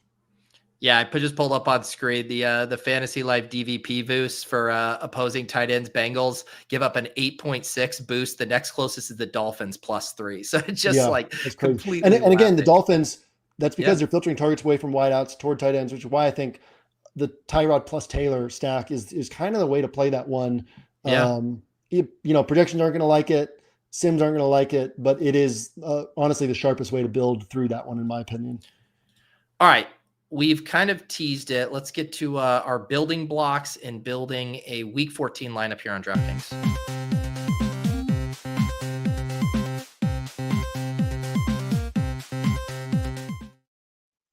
All right, JM, you mentioned liking Brenton Strange. You've mentioned Trevor Lawrence. Is that where we're going here? Yeah, I mean, I think we more than teased it there at the end. We got, I like the idea of just leaning into this game environment. We're gonna be at risk of building a roster I've already built. So why don't we throw in one Colts piece instead of 2? But this idea, because we had the same thing the week where I had the Brissett block, but it was like CMC was on the other side of that game. If you put in all 4 Cardinals plus CMC, like the roster starts getting built for you. And then I'd already talked about wanting to fit in JSN. And that was the only week that I can ever remember having a duped lineup, and it was in a 300 entry contest. And my other favorite roster was also duped, and it's because if you started that way, the rosters kind of built themselves. Same thing here, right? If you put in Lawerence, Jacoby, Brenton Strange, and 2 Colts, plus all the other things you talked about who we want to try to fit in, we kind of start getting to rosters that I'm probably putting in play, but which is, it doesn't mean that it's going to hit. We just, it's ideal not to give away like one of my rosters. And then let's go to defense next, even before we figure out what we want to do with the Colts, because I want to put in the Browns or the Broncos. And so this is going to tighten up our salary a little bit. Normally we put in defense next to free up salary. This week, I just want to basically put it in to say, I do think it's important on my build. It's going to be important to fit in one of these 2 defenses. And so I want to do that next rather than getting myself to be like, maybe the Titans put up 8 points. Maybe the Saints put up 6 points. It's like, yeah, but maybe the Browns or Broncos put up 22 and they're not that much more expensive. And they probably put up 12 or 14 in a lower end game. I mean, Myles Garrett might set the sack record this week. He needs 4 this week to set the record. Okay. And Cam Ward's like, the Titans are in this mode of like, hey, let's let Cam Ward drop back. It could happen, you know, it almost is likely to happen this week. So Browns. And then let's actually do something fun here. Let's say that we're going to do a cheat. Let's throw in Trey McBride. Let's see what this looks like. Let's talk about. Okay. I didn't picture us going here. Yeah. So what we're going to do is we're going to be able to illustrate, like, the main way I'm going to be building this is like Tyler Warren and Alec Pierce, or Michael Pittman and Alec Pierce. You can also go Pittman and Warren. They kind of have similar roles in terms of where they work on the field. So in 2 of the 4 games where Pittman's hit, Warren had really bad games. And in a couple of Warren's better games, Pittman had really bad games. That doesn't mean that they can't have a good game together. But I kind of like the idea of saying, like, Pierce hits the downfield stuff and Warren hits the underneath stuff. Or Pierce hits downfield stuff and Pittman hits and Warren, whatever. You guys get what I'm saying, right? Yeah, I got you. Underneath and Pierce is the deep guy, yeah. Yeah, and so and that's like my main way to build this is Lawerence, Jacoby, Brenton Strange, and 2 Colts pieces, and then sort of mix and match from there. So you guys can piece that together in your end if you want to build in that direction. But so that we don't build like what's going to be probably end up being one of my main builds, we'll go a different direction, because I also want to talk about this idea of like, okay, if we pay up for Trey McBride, I still want to pay up for 2 other guys. I still want to pay up for 2 of the running backs, or 1 of the running backs and 1 of the wide receivers. And so next up, we're going to save salary at wide receiver. And this is the one type of build where I'm trying to save salary at wide receiver with a swing. And let's go Pat Bryant, because it opens up the most. Pat Bryant, it's weird. The snaps went up last week, over Troy Franklin. The targets were up over Troy Franklin. It's Sean Payton, so we don't know that that's going to hold, but it certainly can. And if we're talking to 3,400, he doesn't compare unfavorably. Same thing with Luther Burden, actually, in his last 4 weeks, or since they came back from the bye. Like, his pre-touchdown production compares favorably to like the cheapest tight ends that we can get down to. And so you can make that case for Luther Burden and the ceiling there, right? Or Pat Bryant and the ceiling there. So we're going to go Pat Bryant here. And this starts to free up some salary. So let's put in James Cook next. Mm-hmm. And this might get tighter than I'm thinking. It might have been like a Tyrod build where I was able to fit the McBride stuff, Tyrod and Mason Taylor. It had to have been. But let's if go. You do Bucky or like Irving. 5,100 range for a wide receiver. What was it? Bucky Irving put us at what? 5,100. And that's Alec Pierce.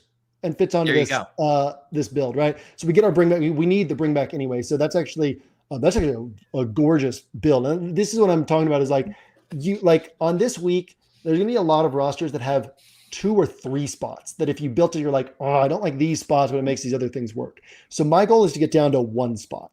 And I think a lot of rosters are going to have 1 spot. Now, if I go the other direction and you've got Tyler Warren instead of Trey McBride and you got extra salary to play around, like, you can actually get down to 0 spots, right? But if I go to the Trey McBride route, I'm going to have the 1 spot, which in this instance is Pat Bryant.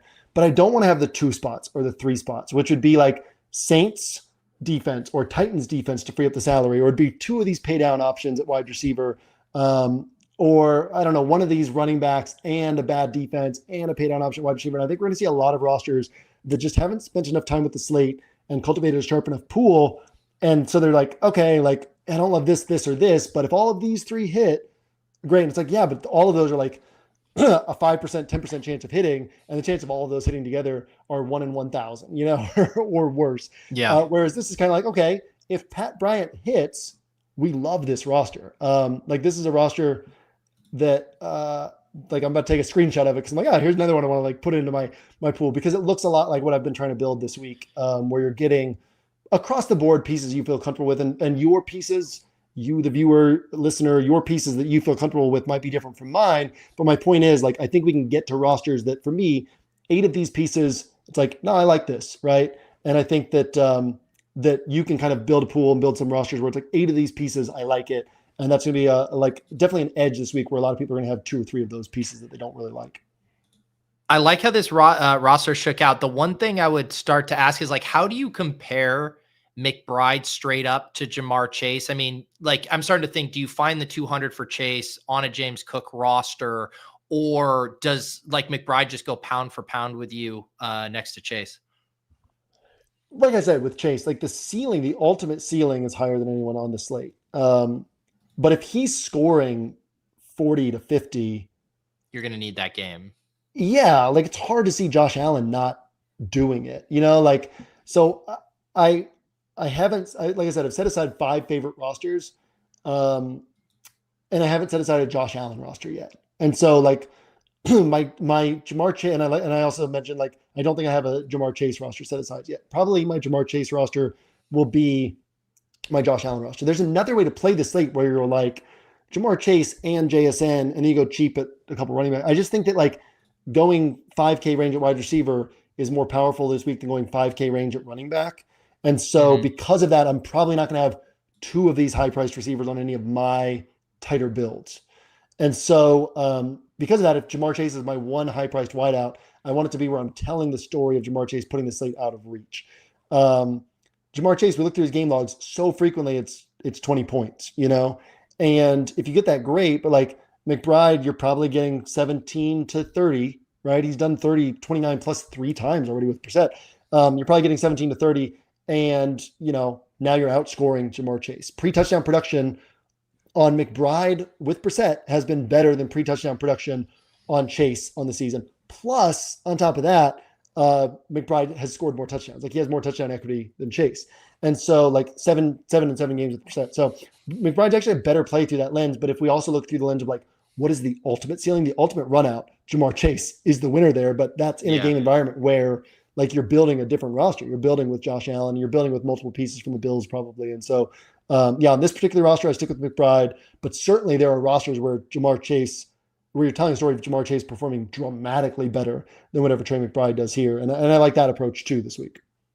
Yeah, and that's a good point too about how the iterations of some of those players hitting their ceiling, like JSN, I think would be more akin to McBride in that like he can hit in isolated scenarios as opposed to like, it doesn't mean Darnold and the opposing quarterback is going nuts just because Darnold does. Or, JSN does. If Chase is putting up 40, then the Bengals are scoring over 30 points. And if the Bengals are scoring over 30 points and you don't think that Josh Allen and the Bills are finding a way to score against the Bengals defense, then like something's wrong with the way you're looking at these games, And so, I think we just got to think about that of like, and again, I don't think it's bad to play Chase without a full game stack. It's just based on the way I'm seeing the best way to allocate salary this week. I mean, it's great that I'm here in central Oklahoma surrounded by longhorns and chickens, because normally I wouldn't be this far ahead on a Thursday, but like I'm in it. Like I'm ready for the slate to kick off, So I have I think a good feel for how I want to build rosters and allocate salary. And so because of that, like my Chase rosters are going to bet on the game playing out a certain way. Beautiful. Well, JM, thank you again for accommodating my schedule this week, and glad that it synced up with you being ahead of things. Like we mentioned before, 70% off rest of season, promo code Pete70. Take advantage of that absurd deal over at 1 Week Season and get all of JM's final thoughts, player grid, some of those other blocks that he teased that we didn't get to on the show. Anything else for you here, JM, before we bring on Youdacao? If you join, then also follow the instructions to sync up your account with Discord, and you can we post all the journal thoughts in the scroll, but it's fun to just be able to have them as they come out, and so you'll be able to keep up with the journal too, where just kind of hang out with me and see my thoughts develop throughout the week. And our COO Aaron Rotomaven, he's got 9 profitable weeks in GPPs this year, and his process has just been reading my journal and player grid, listening to Inner Circle, listening to Reeves and Hilo on Searching for Ceiling, listening to Hilo and Xandamir on the slate, and then building his rosters. And so, I mean, I think there's some different ways you can approach our content, but there's certainly some ways you can put it together and just do really well. And I think following along with the journal has been a cool thing for me to build, and cool thing I think for subscribers to follow along with. So if you join, make sure you sync up your Discord, and then if you don't like what you're getting, again, shoot us an email. The site's not for everybody. But if it's for you, then it'll definitely be for you, because that's who we build it for, is the people who it's for. So come hang out with us, hang out in my journal, and we'll see you at the top of the leaderboards on Sunday. All right. We'll catch you, JM. It is time for Bully the Sims with you.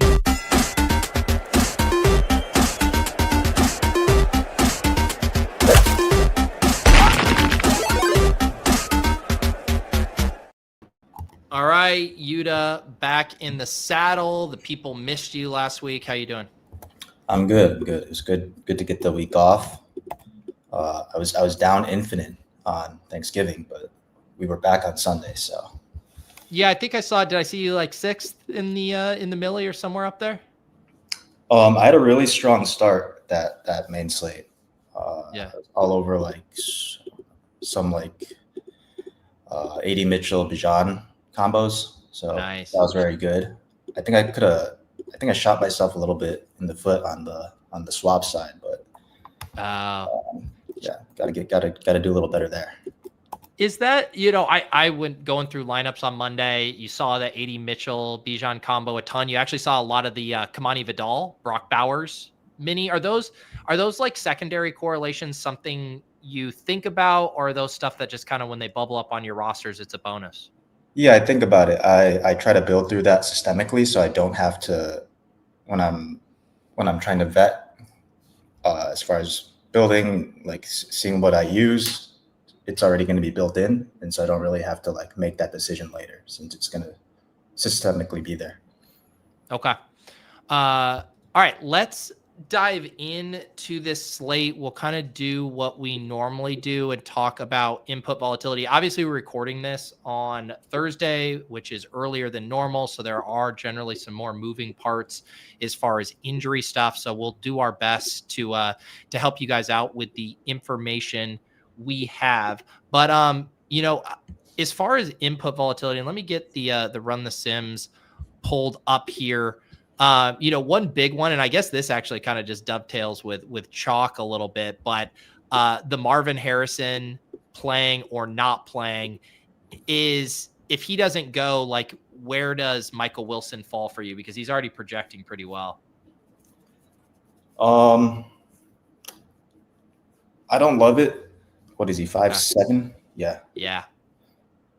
Yeah, I don't love it that much because he's already hit the ceiling.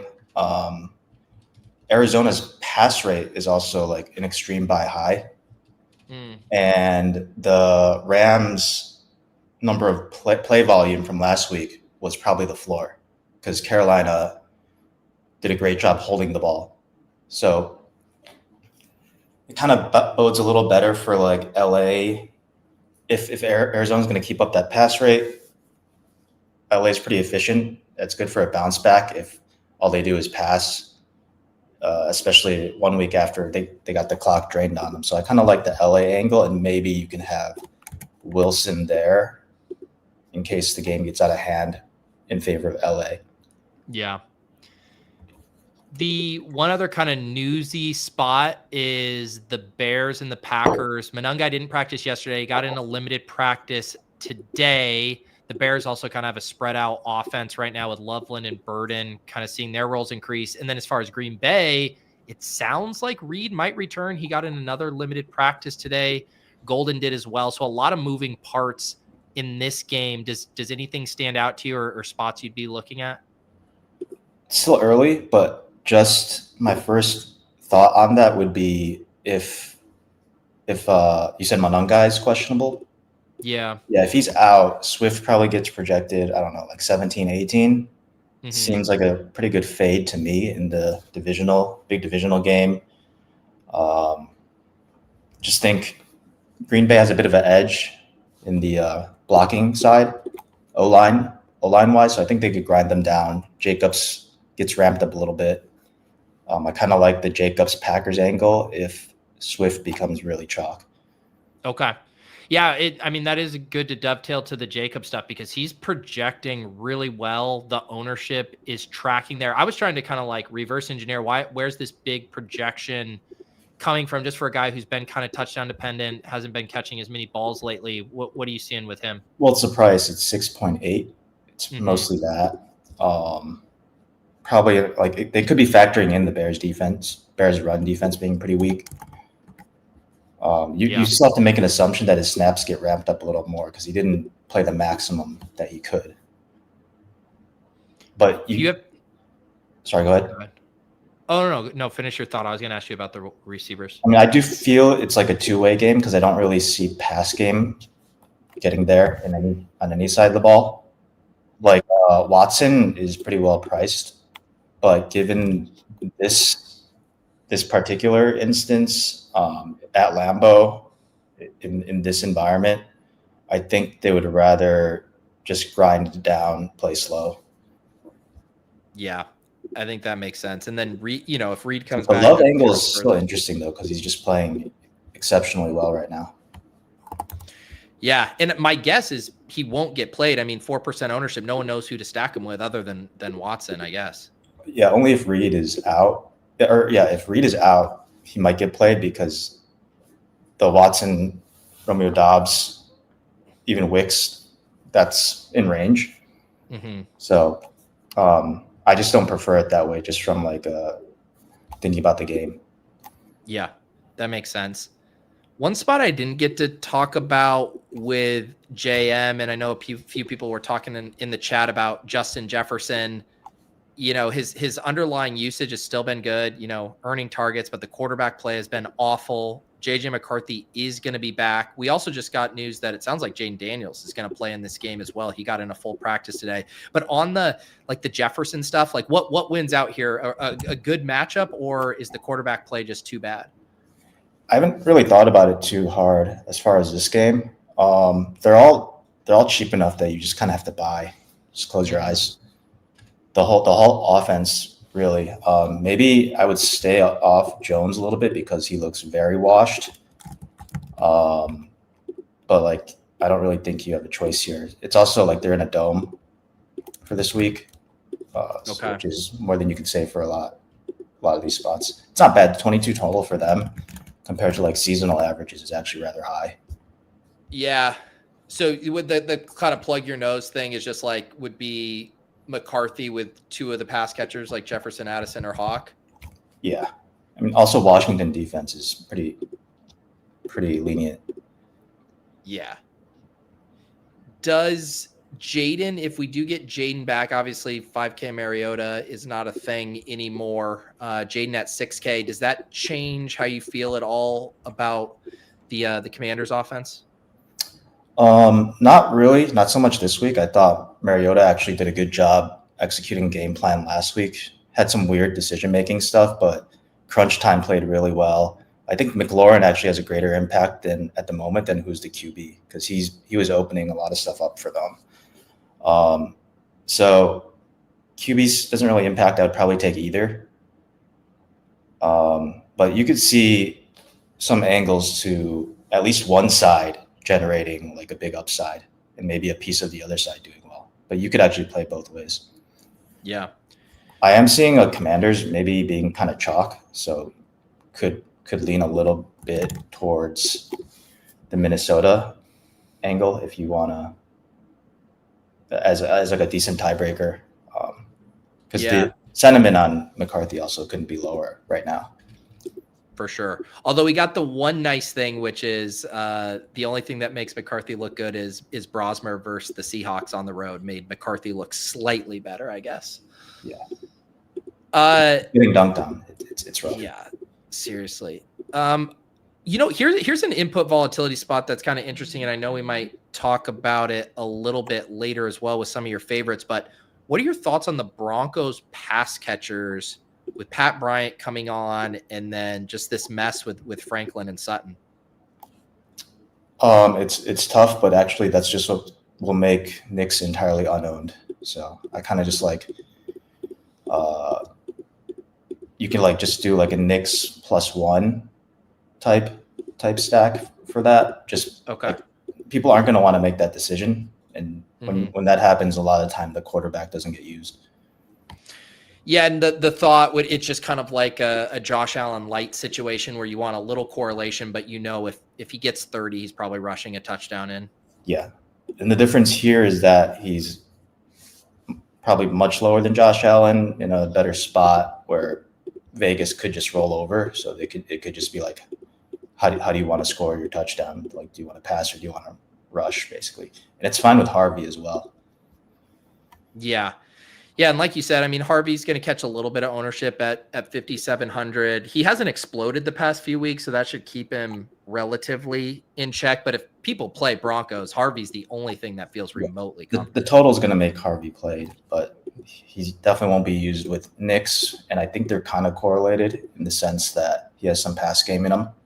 But Knicks, any receiver is just not going to be used. I guess Ingram, right? Ingram is actually value enough that you're not losing out on projection if you go that way. Yeah. I guess another spot that injury related that could have some input volatility, and Jam was just talking about Kincaid if he goes. Thoughts on like the Bills offense in this spot? Obviously a huge total, but almost similar to what we were talking about with Love and Knicks. People don't know how to stack Allen. So do you have any thoughts on that? Yeah, well, their total's so high that it becomes viable, really, any which way, regardless of Kincaid plays here. It's just like the touchdown equity. It is like two-way when it comes to the James Cook side, because in theory, they could do like, I mean, to be fair, what they did to him as far as the touches last week was kind of criminal. But yeah, you could have him touch the ball 30 times again. There's like probably the biggest run blocking advantage you could have in this particular matchup. So he's probably just going to get like 5 yards before he gets touched every time. It would be more on Cincy to like get them to throw it, but like it's not a given that they're gonna, spam run again. So just to follow up on that, what was criminal? Just giving him so many touches. Yeah, he had like 31 carries and like 5 receptions. Yeah. Some of the game was actually like a little in hand too when he was getting those touches. Yeah. All right, let's talk about your favorite game. I don't think we've hit on it yet. You're liking this Bucs Saints environment? Yeah, I think with how I've been just going with Tyler Shuck every week, this is my favorite DFS team. I was going to say weeks now. Yeah, I mean, I actually think he's going to be a good quarterback though in the long run. But particularly on this week, there's like Saints have no pass rush. Tampa is blocking really well again. Baker's actually been like a limiting factor for them. But Tristan Wirfs had a really good pass blocking game last week.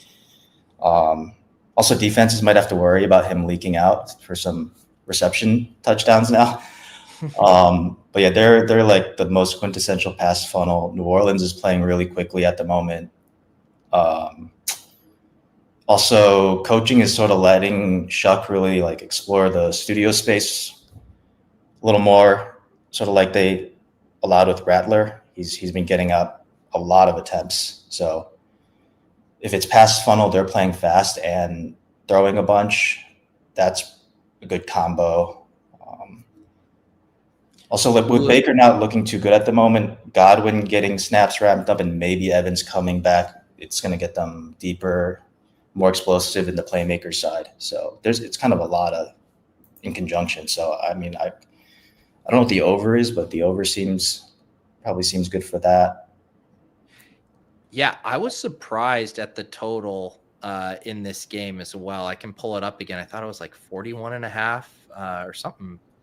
There's a lot of angles because one side's going to play fast and the other side could be more efficient than they've been.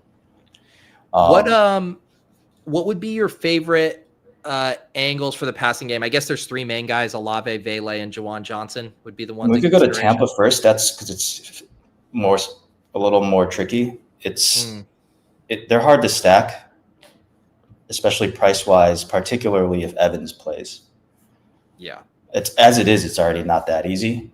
So like it would be one where I would consider throwing in like Bucky, even then just like with Baker. So like a Baker plus Bucky, since he's one of the best pass catching backs. He's limited by his pass protection being bad, but it's a little tougher. I mean, I guess Puka is fine. But also like he'll be lower owned for that reason. Saints is actually very easy. You can take all of them. Only Olave gets owned, and Devin Neal even is a little appealing if they can just do well as a group, since he played a bunch of snaps last week. Yeah. So that would be a spot to kind of just almost onslaught it a little bit with the Saints, and then you can just jam in all the studs elsewhere. I mean, I've been doing that every week.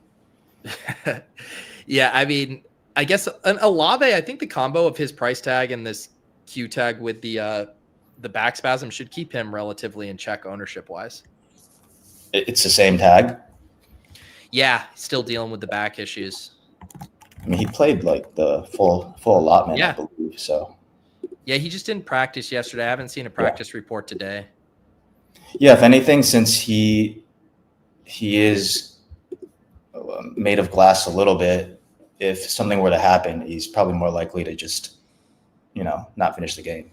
So, but that's a standard Olave risk. You mentioned like angles for stacking up both sides. If you like this game, would you be forcing a bring back on either side or not necessarily?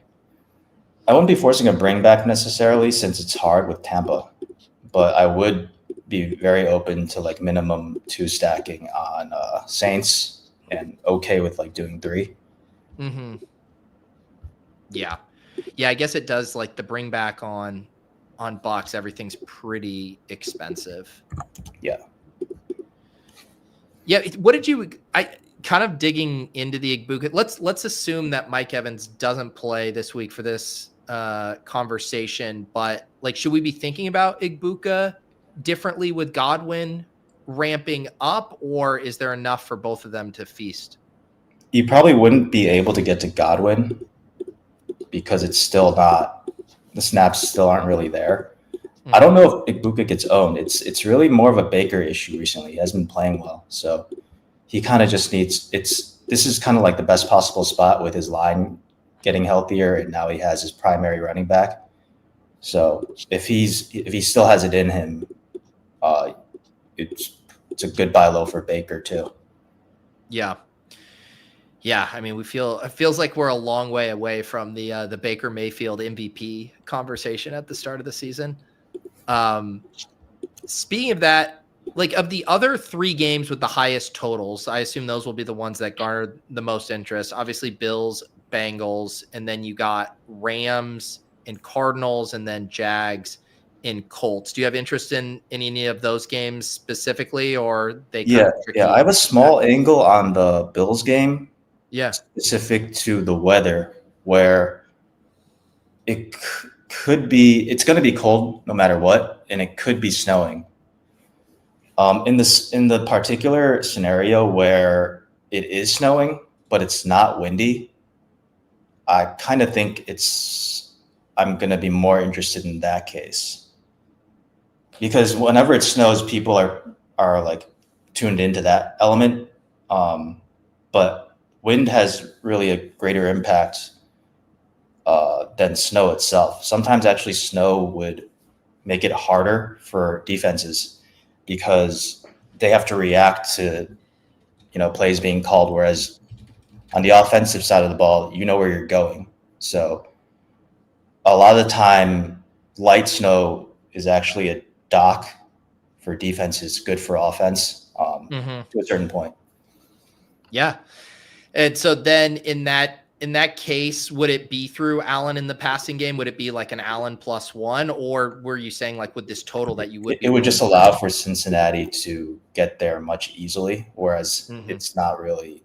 You don't feel amazing about them doing well, but you did have Burrow, Chase have the best possible outcome that as far as like how they looked, and sort of how we mentioned, Bills probably can score with whichever way they want.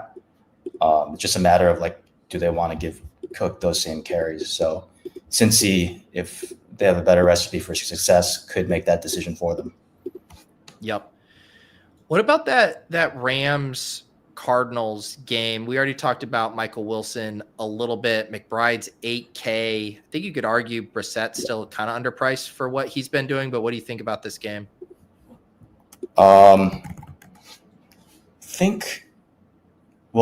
it's going to be tough sledding for Arizona regardless. So to me, it's more a matter of like what on their side of the ball. Like, I don't think I'm too interested in stacking Brissett because I don't really know.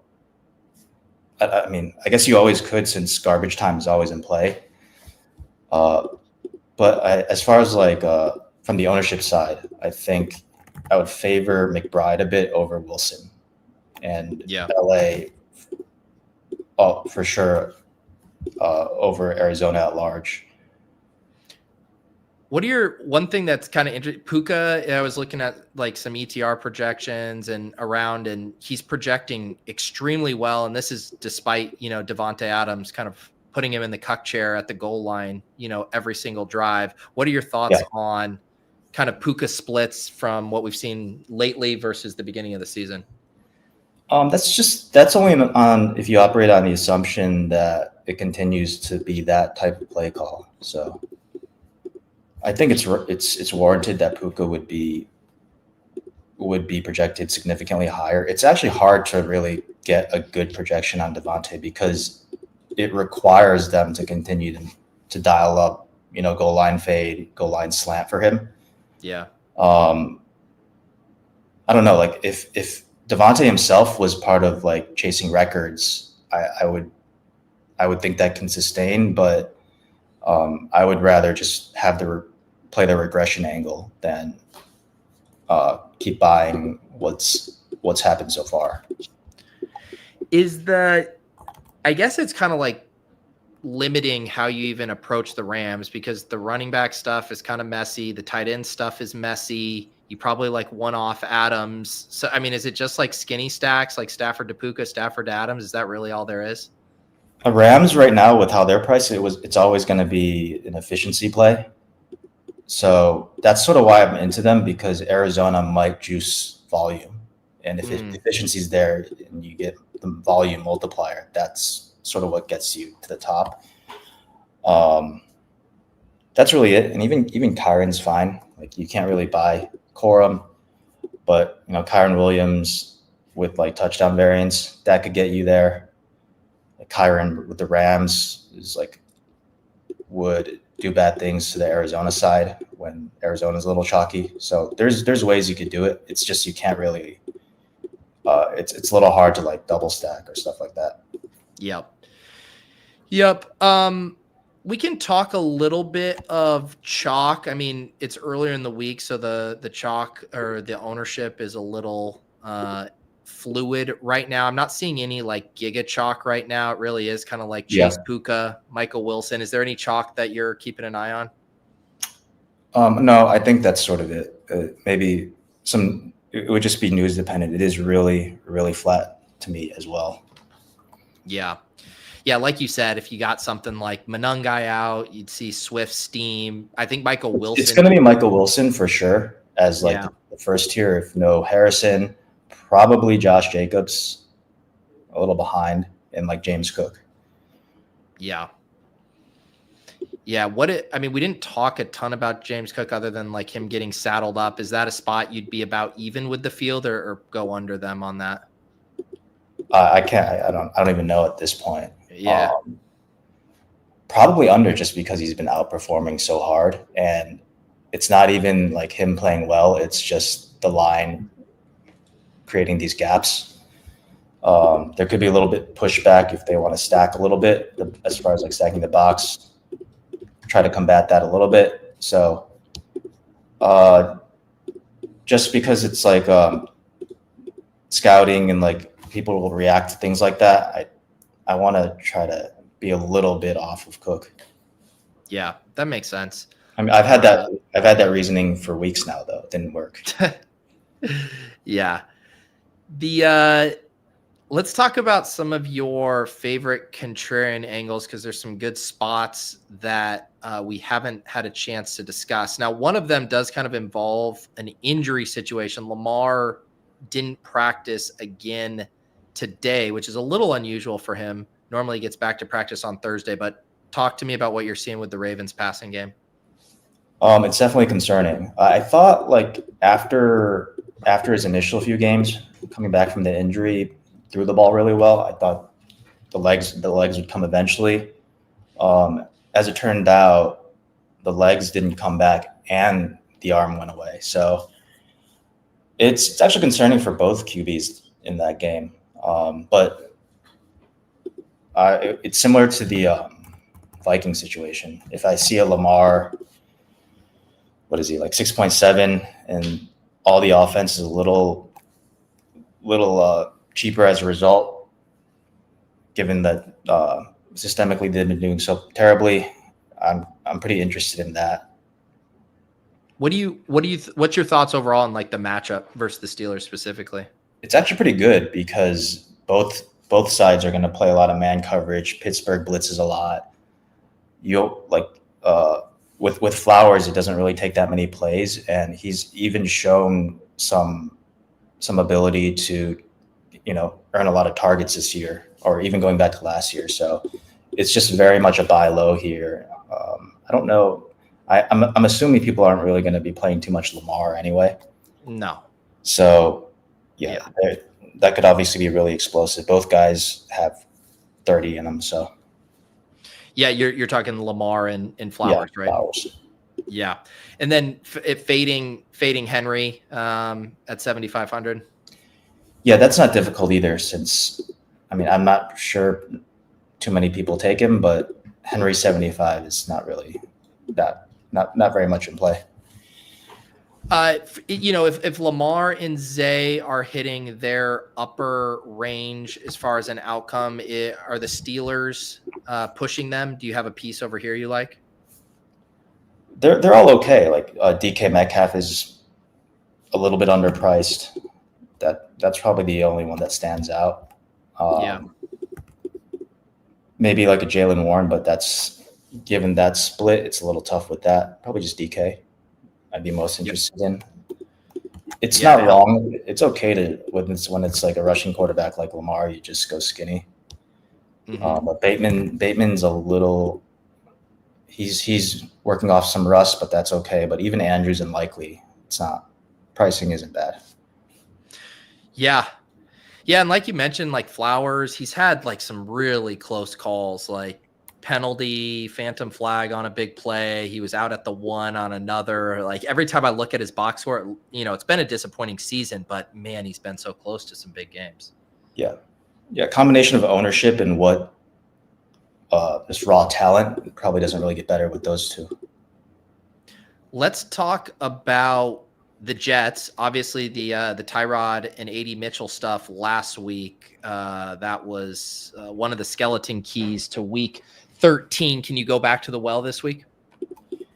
Yeah, they're all in play. People generally don't hammer these bad teams as much as they should. So, I assume people are going to get plenty of AD Mitchell one-off after that last performance, but it doesn't really mean that they're going to stack Tyrod very hard. The Miami side also gets owned here. Achane's been on fire. That's more of a tougher click for me at 8.8. Also, Jets defense, they don't do much well, but they do cover the running back routes pretty well. So I do favor like a Waddle over Achane. Yeah, but with Jets, if they score, they're so cheap that at least one or two of these guys get there. Any thoughts on, one thing we were looking at too earlier and talking with JM, Miami's been pretty good against outside receivers and have been funneling things over the middle of the field. Are there some other ways you would stack up Tyrod if it didn't hinge on 80? Yeah. Well, part of it is that they are so cheap, so it doesn't take much for these outside guys to hit. I'm very open to using Mason Taylor. Breece Hall can operate a little bit in there. Mm-hmm. But they don't really have anyone else there. It is pretty condensed, and given pricing in that total, matchup is sort of secondary to just potential. Gotcha. So what would be would your preferred Taylor stack, and again, I know it's early, but it was something like Brees +1, Brees +2 with Tyrod, or what do you think? Yeah, I think it's you can go all of them. Like maybe I don't go with 4 Jets or 4 playmakers, but like a triple stack is in play here. Yep. They just have to score 27 and it'll be fine. It's basically like the Saints stuff, except Brees Hall is the Olave and Mechie's the Devin Neal, at least from a pricing perspective or whatever. Right. And also you could just be buying like the start of the AD Mitchell takeover too, since he profiles more as that alpha X guy anyway. If he simply realizes that, he should probably be 6.5. He should be like Garrett Wilson price right now. Yeah. No, it's funny you mentioned that because I've had in my head this week, I'm like, this AD Mitchell thing kind of feels like the Michael Wilson stuff all over again. Obviously, the Michael Wilson stuff was dependent on Harrison being out, but it's just like, I don't want to be slow to buying the new reality of AD Mitchell's role with high target volume and deep downfield role. Yeah. Also, when you have someone that athletic getting targets, there's just a lot of, it's a very combustible combination. Because usually the difficult part for that guy is to get those targets.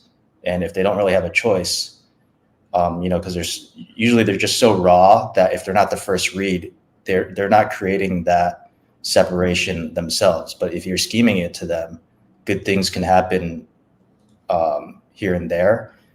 But it's also with the athletic profile, the extreme of that upside can be realized more easily just because he can break anything for a touchdown or convert on deep balls. Yeah, for sure. The last contrarian spot you liked, we did already hit on it a little bit with Bo Nix. Any other thoughts on that spot and just kind of how they beat the Raiders? No, just like a ownership play. No one's on Bo Nix. He has plenty of upside with the legs. You could easily see them score 4 or 5 touchdowns here. So I would kind of just play it as like sprinkling in the different receivers, getting in some RJ Harvey, and you could always there's pieces you can play with Vegas as well. So the Vegas bring back might even be a little simpler than who you take on Denver. Because it's just Genty or Bowers. Right. I mean, you could get into Trey Tucker. Genty, I'm not sure. I'll have to think about it if I want to do Genty with Bo Nix. Yeah, I guess I wouldn't be opposed, but a lot of Genty scripts are anti-Bo Nix. Yeah, I know what you're saying. And then it's also like part of the reason people are starting to get excited about Genty is because he's kind of a PPR merchant as far as all these checkdowns now too, which could play well in a negative script too. Yeah. That's sort of what I have to sort of figure out if that's real or if it's that was just like game flow or, circumstantial. Yeah. Yeah. How do you Brock Bowers, like his stuff has been so polarized as far as what we've seen from him. Actually, I'll take it back. A lot of it came post Jacoby Myers, so I think it's sticky. The Genty receiving. So yeah, I'm probably okay with Genty Bo Nix. Yeah, and it's funny too because like assuming you were deciding between like a flex bring back here, I mean they're almost the exact same price. Yep. Do you have a lean of like what actually feeds into a bring back better between those two? Well, since now that you mention it, it's late swap's going to be in play this week, so you start with more Genty, because you can swap it to Bowers, but you can't go other way if you're using all your salary. But late swap's definitely in play just because you have the Packers like Jacobs.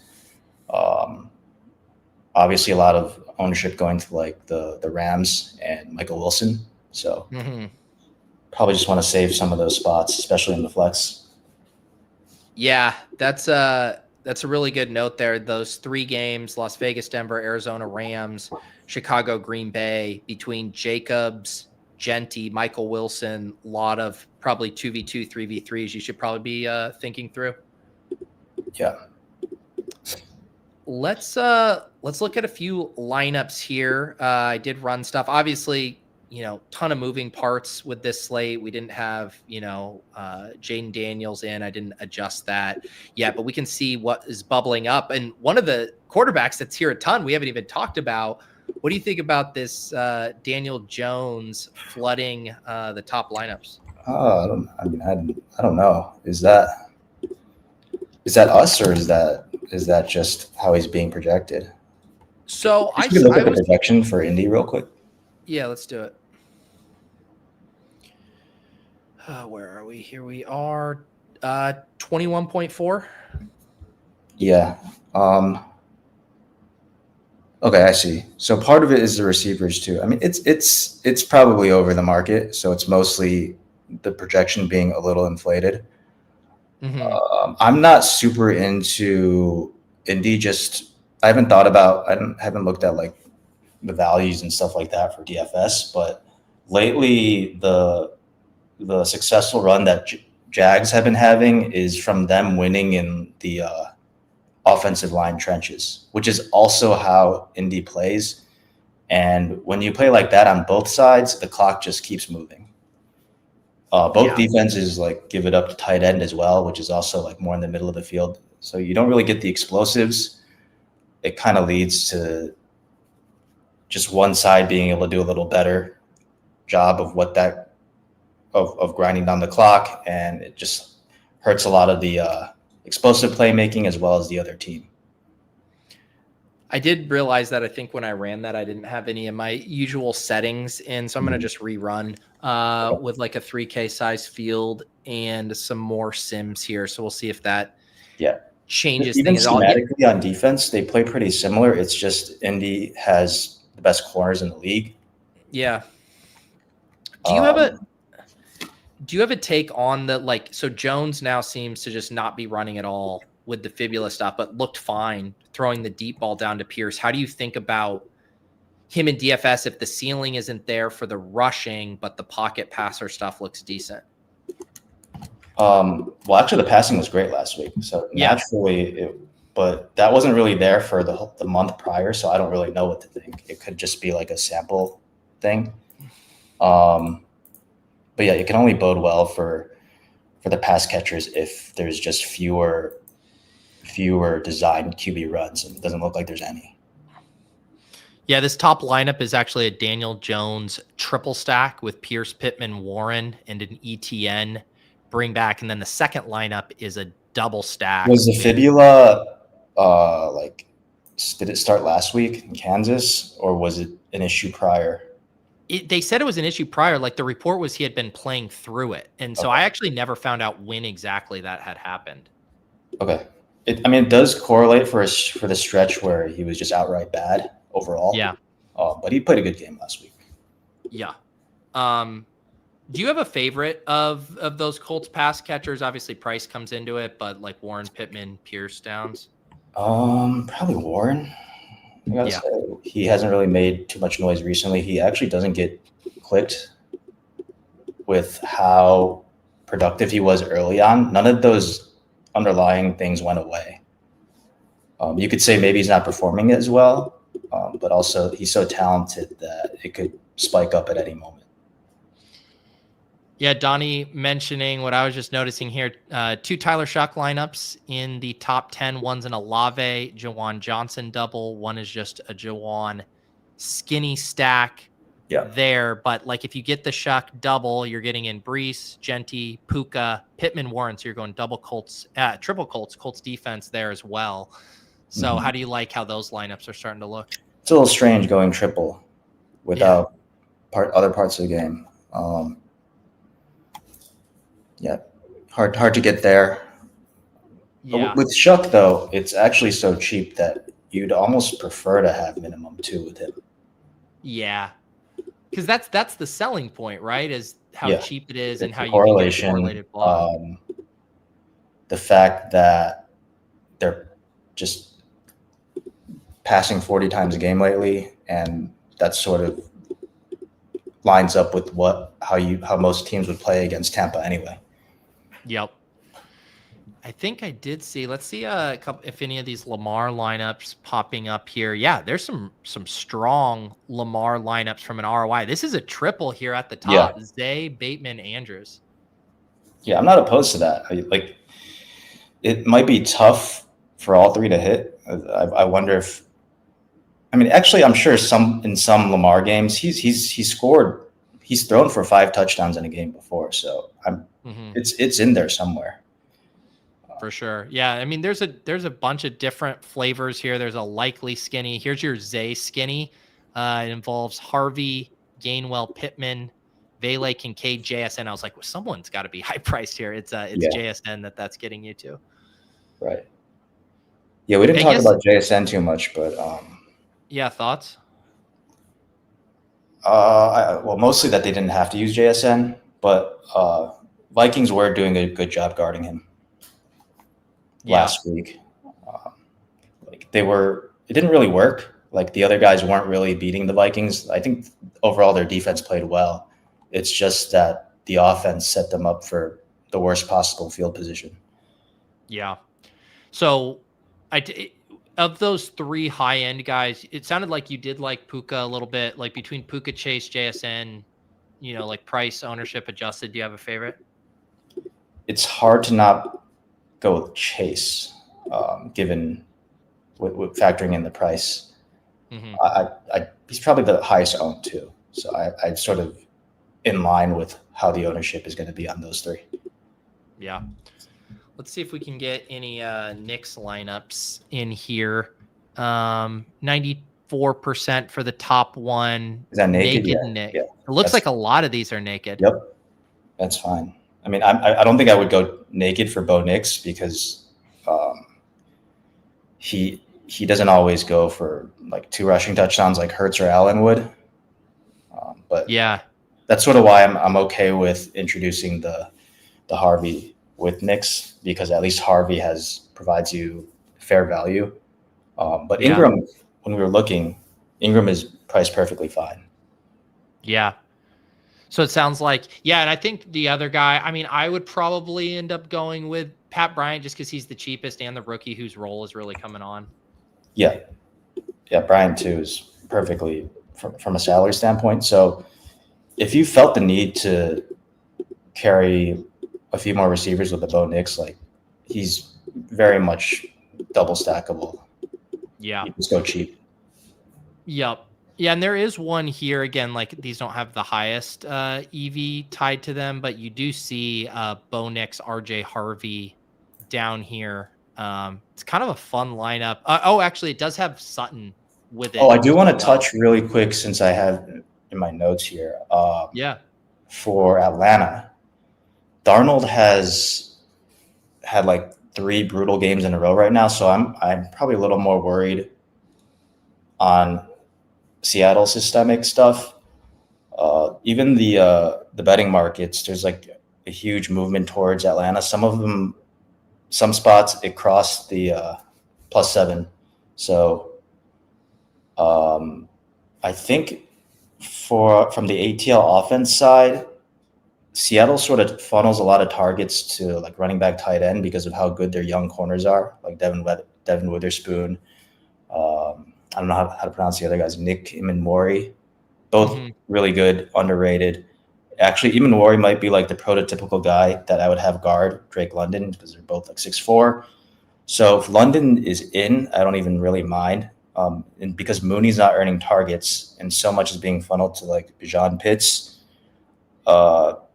even without Kirk Cousins, those two are going to be pretty correlated, just because as long as they can sustain drives, these guys might be getting 15, 20 targets combined. So liking those the Bijan Pitts stuff as far as where they can, like London out, they're probably chalk-ish, but even London in, they go, especially Pitts, he goes unowned. I'm still pretty interested. Yeah, and it's Pitts just still has that stigma with him where people just always feel like the floor is 0, which isn't like the reality of his role right now. But he just, from having burned people over the years, that people just never get to him relative to his new projection, I feel like. Oh, I had you freeze there for a second, Yuda. Well, like without London, he's kind of in the London role. I didn't really look. Can you hear me? I got you now. Yeah. Yeah. So yeah, without London, he's pretty much been in that London role. They're basically the same size. I guess he's in line a lot, like lining up in line, but he'll play slot from time to time. But Mooney's not getting any targets, and I don't know if he can. Yeah. At this juncture, so it's got to go to somewhere. It just might not be efficient. And even Bijan, like even coming off of the big game, I think with his price tag, people are going to want to play Achane. They're going to want to play James Cook. They're going to want to play Jacobs. Like he could be semi-squeezed again. Yeah, it could be. He was squeezed last week. I'd rather play him than those guys. Yeah. Yeah. I mean, his floor ceiling combo has been awesome. One guy on Seattle, like I'm looking at like some of the best value running backs, and I feel like we've hit on most of them. What do you think about the Seattle backfield with Walker? It's just you can take Walker, but you can't go Charb. He's just annoying. That's another one. I think you sort of just keep buying, hoping the touchdown variance comes. It's not like he hasn't scored 3 touchdowns in a game before. Yeah. And then I guess one of the other running backs that I think will get a little bit of attention just because they are, favorites against one of the worst teams would be Judkins versus Tennessee. Yeah, that's more straightforward. It's like no one wants any part of this game. He will be pretty owned, I suppose. That's just it. There's nothing really to say. Any other final takes? I mean, we've got it all. We've got snow takes from you. We got line movement. We're getting everything from you today. Yeah, no, I think that's what happens when it's so open around Thursday. None of this most of this. There's a good chance some of this can't even be used by tomorrow. I know those are the perils of recording earlier. I do appreciate you accommodating my schedule this week, though. Yeah. Thank you to everybody watching. Hopefully you guys found some nuggets in here that you can use. I'll be traveling tomorrow morning and afternoon, but I will have a show live from the Dog Bowl in KC with the Badge Bros. We'll be breaking down. You're doing a football trip? It's so Underdog's having their live final. And so we're going to go and people are doing the drafts on Saturday. So we're going to do some shows from the event. Are you in the event or they have you? I wish. I'm just an influencer. Yeah. As the face. Yeah. The face of YouTube fantasy sports. Yeah. Something like that. But yeah, I got my notes written. We'll get some lineups fired and we'll have fun sweating those with everybody on Sunday. And I will be in touch about future weeks. You guys can, as always, sign up with Run the Sims. We still got that 50% off going. Promo code Pete will get you 50% off that first payment. So you can really hit them hard with that annual sub and get a full 50% off. For the year, you can also check out the other options. All the stuff you saw on screen, adjusting the inputs for the players, for the ownership, adjusting field sizes, all of that stuff, including the Shady portfolio tool, various packages. You can take advantage of that promo code. All right, guys, we will see you next time. Enjoy your Friday. Next time I see you guys will be tomorrow night from KC. Have a good rest of your week, and we'll see you at the top of the